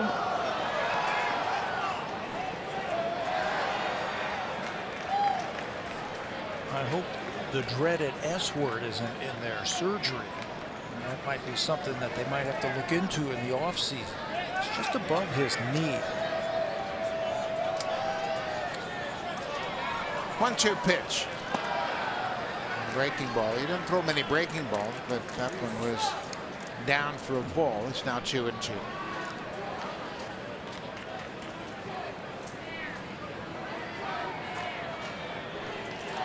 Danny spent a couple of times down in Buffalo this season. Optioned down there a couple of times, but been right back up after he's been healthy. All of his pitches about the same height, just about belt high across the strike zone. To me, that indicates that left leg isn't 100% sound, where he can really drive through his delivery, get the ball down.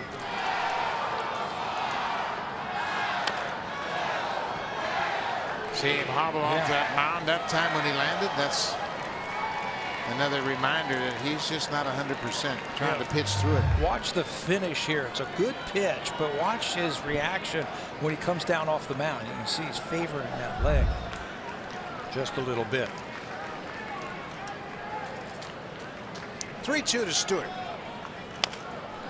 Pulled foul. Another changeup.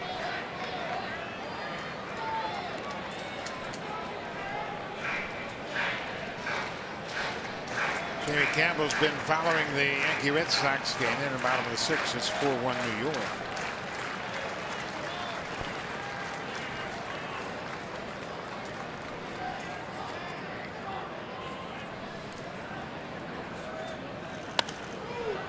Just popped up into the seats on the left side. Quite a battle going on here between Stewart and Barnes. Austin Wynns has had 2 hits tonight. He's 2 for 2. He is waiting on deck. This next pitch to Stewart will be pitch number 11. 12. Number 12. Carson just told me. And he's going to do it again. Fouled it back.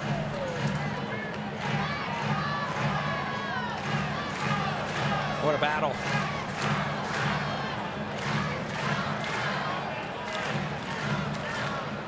Neither one of them wants to give in. That's the beauty of baseball. You got that one-on-one matchup between pitcher and batter. That's driven into right. That's going to get down and go up against the fence. Hernandez plays it off the wall. Stewart has his second hit of the night. Both extra base hits. His first hit was his first home run. This double, his first double in the big leagues. 12 pitch at bat, and he finally won the battle. Finally got a pitch to his liking. Looks like a fastball out over the middle of the plate. And there's that classic swing from a lefty. Drives it into the gap in right center field for extra base hit. So he's now had a home run and a double. 6 total bases tonight. One out double. That'll bring the catcher to the plate. Austin Wynns has 2 hits tonight. He's 2 for 2. He singled to right, singled to left. Batting with the runner in scoring position.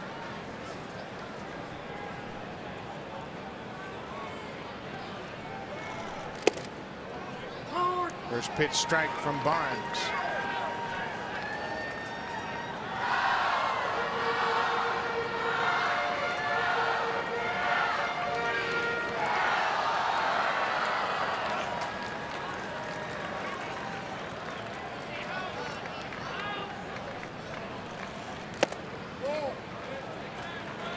Ball outside, 1-1 now.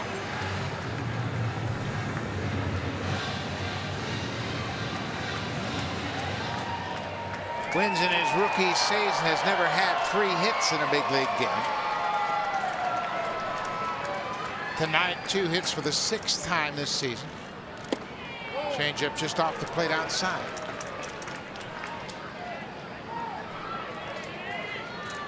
Wynns played college baseball at Fresno State. He was a teammate of Aaron Judge.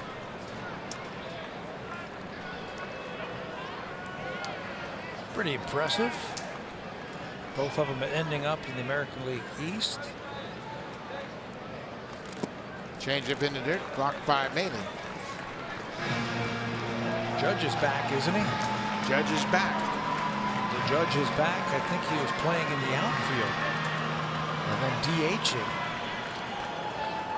The Yankees are up now 6-1. Judge is DH. He's 0 for 3 so far tonight.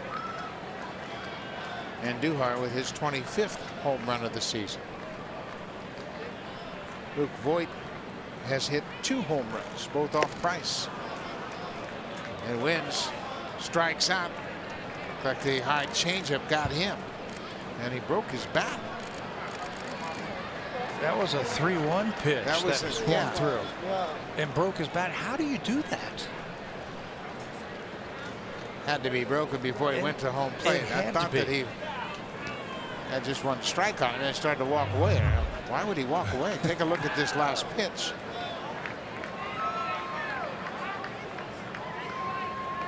When did the bat break? Right there, you can see him pinched his hand. He kind of shook his hand away from the bat. Either he is really strong or that thing was broken before. Had to be broken before. Now it's 3-2.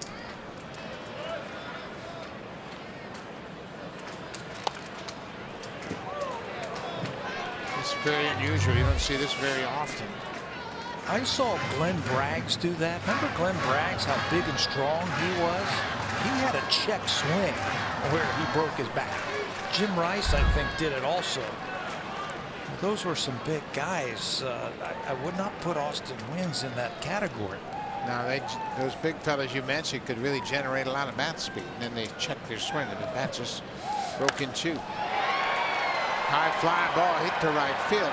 Hernandez calls for it. He makes the catch.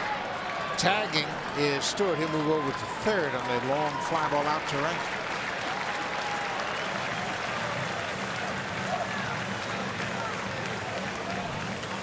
So Barnes now gets Wynns back to the top of the order. Cedric Mullins is a switch hitter. Wynns is 2 for 3. So John Gibbons has come out of the dugout. He's got Tim Mayza ready in the Blue Jays bullpen. He's going to make a pitching change here, so Barnes is out. Tim Mesa comes on to face the leadoff man, Cedric Mullins. The Orioles have a 1-0 lead.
And he has been called upon. This will be his 32nd appearance of the season. Mesa will face the leadoff man, Cedric Mullins.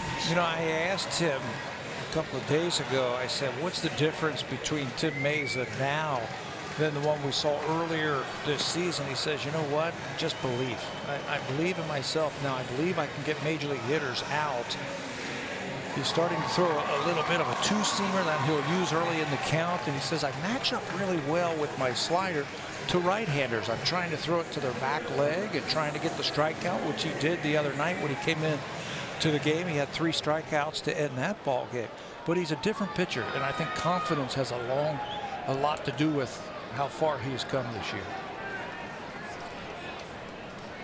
So he's on with a man at third and 2 outs.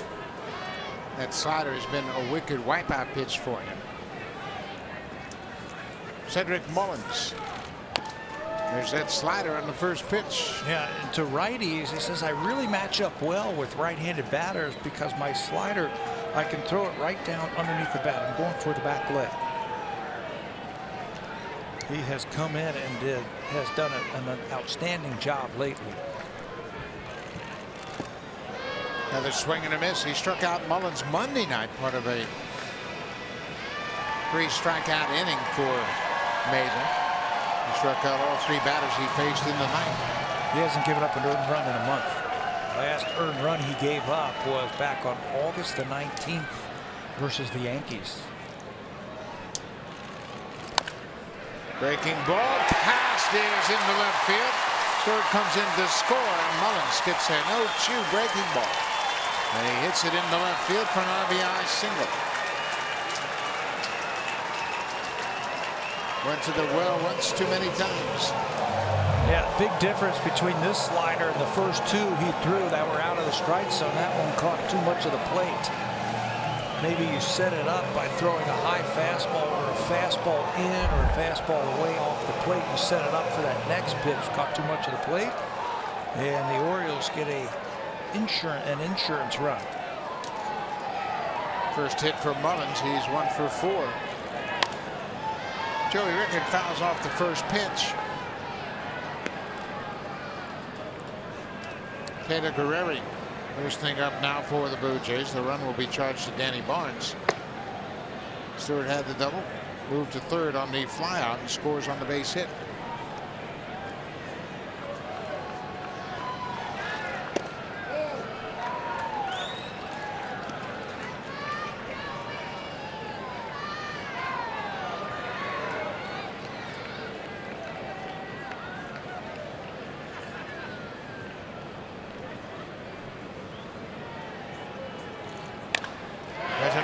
base hit down the left field line. Now it's foul. That ball hooked just at the end. Hit just wide of the foul line. Looked like that was going to be trouble. That could have been very dangerous for the Blue Jays if that ball stays fair. They got a very fast runner over at first base. Any extra base hit, they have a chance to score a run. He hooks this ball. It looked like it was going to stay fair, and at the last second, just hooks foul. So now Rickards behind 1-2. Mullins at first has good speed.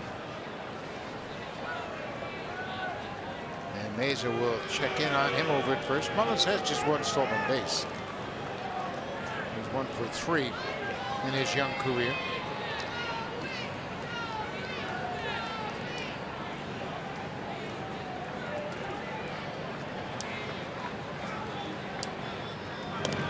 Throw to first. And just might start the runner here with a 1-2 count. Yeah, counting on Chip Mesa throwing a slider, making it tough for the catcher to throw him out. Done a good job throwing over there twice, and now 3 times. Nothing wrong with that. Hey, just in case a young runner who doesn't know that much about Tim Mesa might take off on first movement. You just give him that pedestrian move over to first base.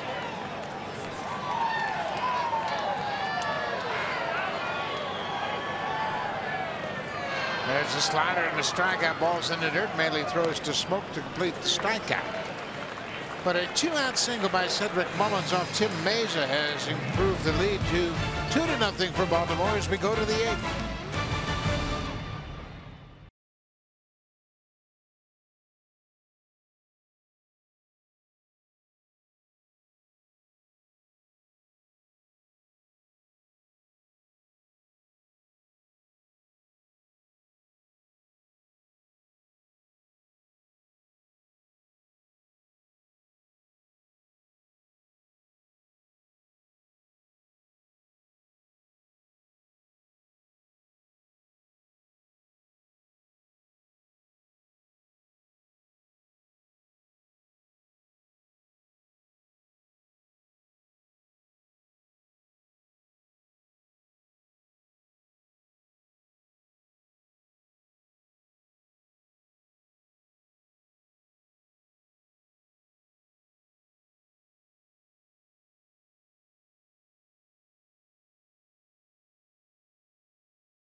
Hit 2 home runs against David Price tonight.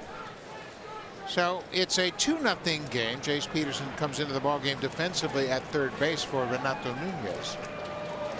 The pinch hitter is Jan Ervis Solarte batting for the catcher Luke Maley. Takes the first pitch strike from Castro. Castro in his second inning of relief retired the side in order in the 7th.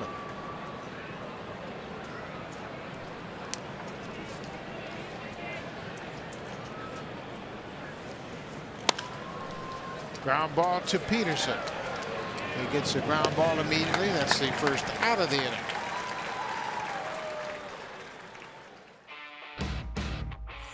Hurry into Home Hardware's kitchen event, on now until October 9th. Here's how.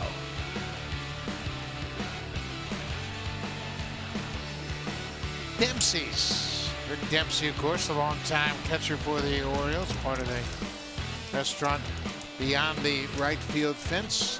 The Demper is the pre and post game analyst for the Orioles TV network. There's a deep drop to center. Get up, ball, get out of here, and gone. Billy McKinney, with his second hit of the night, hits his 5th home run. And just like that, it's a 1-run game once again. How about that for Billy McKinney? He says, you know what, I'm not going to fall behind. The first pitch fastball I see from Miguel Castro, I'm going to be ready for it. He was telling me the other day he felt like he was getting himself out, over swinging, not getting ready on that fastball. I got to get ready for that fastball. But he got ready for that fastball and juiced it. 35th home run the Blue Jays have hit against the Orioles this season. That's a new franchise record for a single season against one opponent. Wow. Fastball out and away from him, and he times him up. 5th home run of the season already for McKinney. Ground ball off the bat of Gurriel. Beckham has it. Low throw scooped by Mancini. Billy McKinney, with his 5th home run of the season, has made it a 1-run game. You know, he's a gamer. He goes out there, he plays hard every day. He understands his strengths and his weaknesses, what he can do, what he can't do, his limitations. And he just felt like he was this close to turning it around. What, he stopping 0 for 20? 0 for 20 last night with that base hit that came in the 6th inning. It just takes one good swing to remind you what a good swing feels like. He got out to such a good start with the Blue Jays, and then his average slumped. So Buck Showalter, after the catcher went to the mound, has come out. Smoke is the hitter. The Orioles have a left-hander throwing. Tanner Scott, they love to turn around these switch hitters, does Buck Showalter. So Tanner Scott's going to come in and make Justin Smoke hit right-handed. Smoke has walked twice and struck out. He'll come to face Tanner Scott when we come back.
Castro gives up a solo home run, and he is frustrated by the fact that he gave up a home run to Billy McKinney. He's out of the ball game now with 2 outs. He goes an inning and 2/3. That was the only blemish on his outing. That home run was the only hit he allowed in the inning and 2/3. Now Tanner Scott. Yeah, maybe he stays in the game if it's a 2-run lead, but now that the tying run will come to the plate after that home run, Buck Showalter's going to turn Justin Smoke around, make him hit right-hand and bring in Tanner Scott. Scott has pitched against the Blue Jays 5 times this year. He's pitched 5 innings, and he has given up a home run.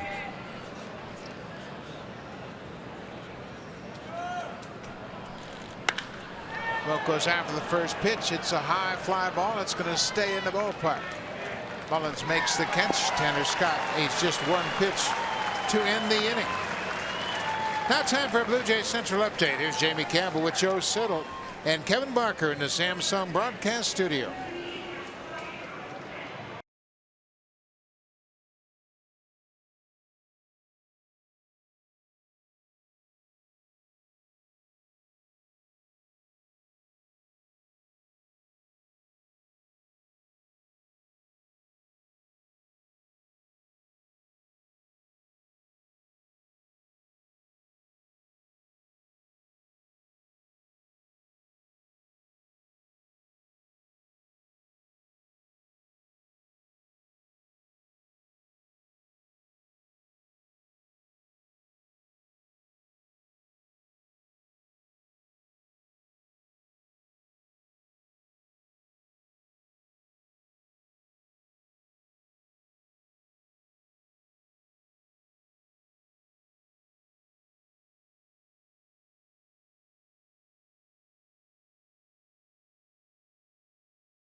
the 8th, and it was Tepera who had high expectations coming into this season for himself.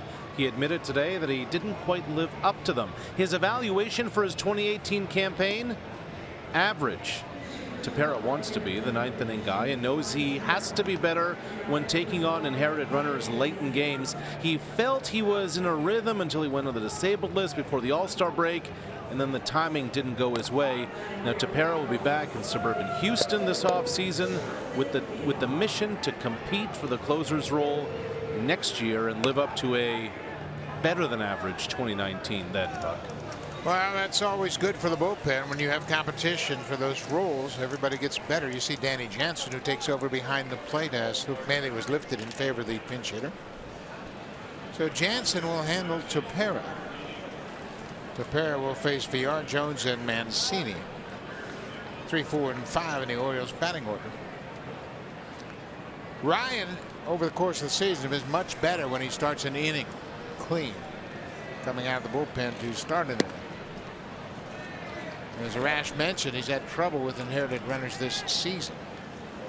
So he gets a clean inning to face VR, who's gone 0-for-3. Yeah, it's good news. The tough news is their 3 best hitters are going to be coming up, and he's going to have to deal with them. And that's why John Gibbons has one of his better relievers to face the middle of this lineup.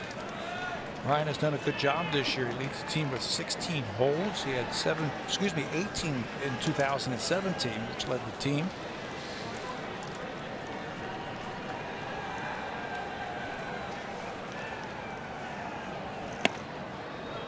It's got a good fastball. He gets that one by VR. Now it's 2 balls and a strike. VR struck out twice against Estrada, then grounded out. Marco went 6 innings, allowed 1 run on 4 hits. Danny Barnes charged with the second Oriole run.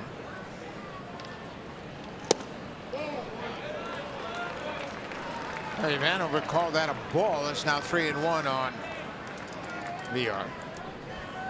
Adam Jones will be next.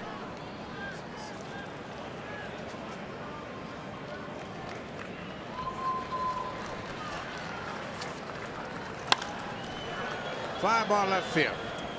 Billy McKinney over toward the foul line, makes the catch. One away.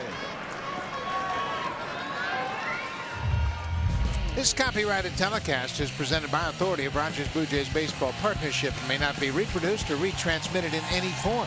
And the accounts and descriptions of this game may not be disseminated without the express written consent of Rogers Blue Jays Baseball Partnership. Billy McKinney, with his 5th home run of the season, has made it a 2-1 ball game. Adam Jones gets another nice round of applause as he made his way to the batter's box. 1 out.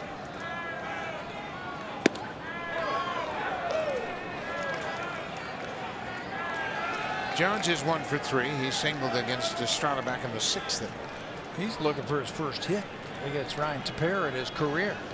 Ryan has pitched him tough. That little cutter down and away, a 2-seamer in. That one looked like it backed up on him just a little bit. Jones is 0 for 8 against Tepera.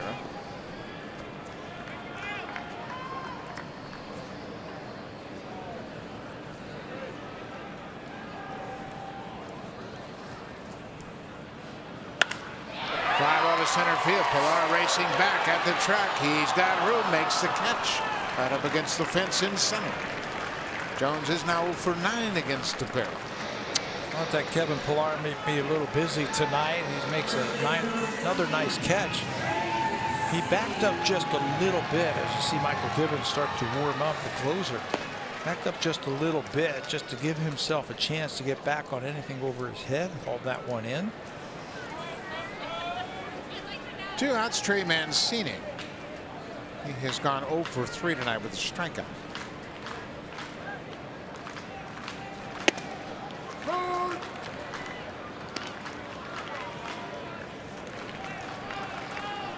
The error in the second was committed by the 3rd baseman, Led Mastias. Just his 2nd error while playing 3rd this season. Inside again. 1-1. It looked like he dropped down just a little bit, just to give Mancini something else to think about. Normally Ryan's right over the top. with all of his pitches. Sometimes it looked like he dropped his arm angle a little bit to get a little bit more sink.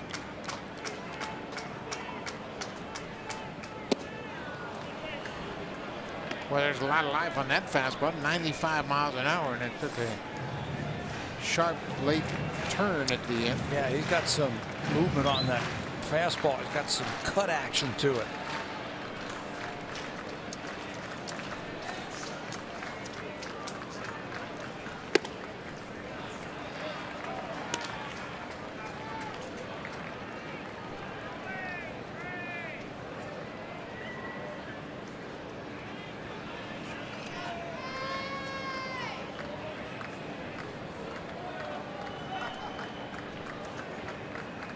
Two pitch to Mancini.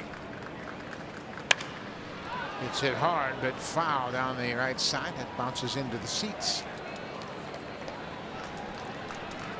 Oh, that good cutter again. He made him look bad on that one strike. Throw it again. Mancini has 10 two-strike home runs this year. So you got to throw something off the plate. He does. There's that cutter. Mancini strikes out. Tapera retires the side in order. Michael Gibbons will come on to face Morales, Pilar, and Diaz in this one-run game in the ninth.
Blue Jays on Sportsnet. Presented by Honda at the Model Clearout event. The real victory lap is the drive home.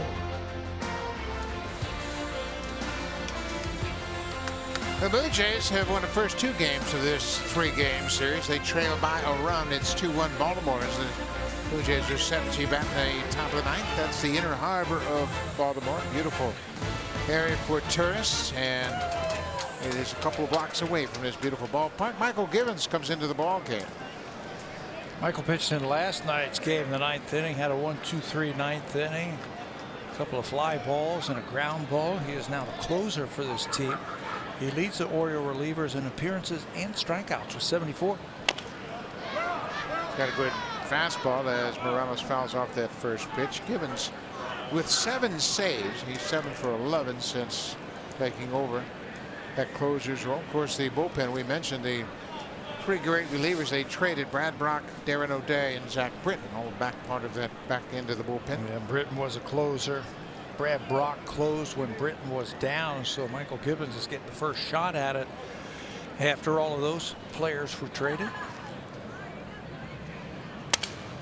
Broken bat, soft pop up. Peterson, the third baseman, makes the catch. Gibbons was right there just in case. One out here in the ninth. Shades of his playing days as an everyday player. Michael Gibbons was an everyday player, couldn't hit, so they put him on the mound. He's become a very effective relief pitcher. He went after that one like he wanted to make the catch. Yeah, it was a soft pop-up, broken bat pop-up off the bat of Morales. Now with one out, Kevin Pillar steps in. He goes after the first pitch.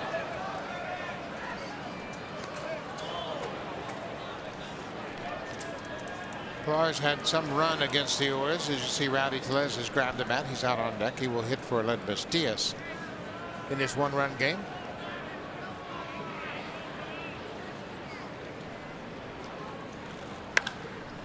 Popped up and playable. Mancini, the first baseman, drifts into foul ground and makes the catch 2 away. So Givens gets the first 2 batters easily here in the 9th. A couple of pop-ups. And the Blue Jays are down to their final out. And they'll send Rowdy Tellez to the plate to pinch hit for Aledmys Diaz.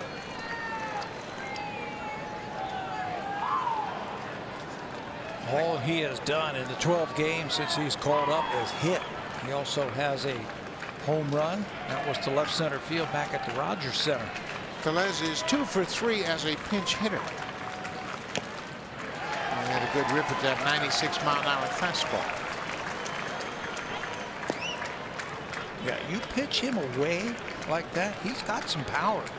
The other way, his home run went to left center field. One of his pinch hits went to left field. That was in New York. Off the plate outside. Tellez for the season batting 382. He has 13 hits and 34 at bats. 7 doubles and a homer. Changeup. 2-1 now. The Blue Jays have set a new franchise record for home runs in a season against a single opponent. Billy McKinney hit the home run in the 8th inning to give them 35 this season against the Orioles.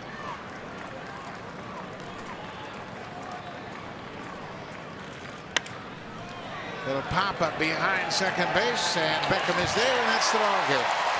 Michael Givens comes in and gets 3 pop-ups in the 9th inning as the Orioles win the final game of this 3-game series. A beautiful 1-run game. It's a 2-1 ball game. Yeah, all the damage for the Baltimore Orioles early on. The home run by Stewart, and then the 2-strike, 2-out hit by Mullins off of the reliever. All the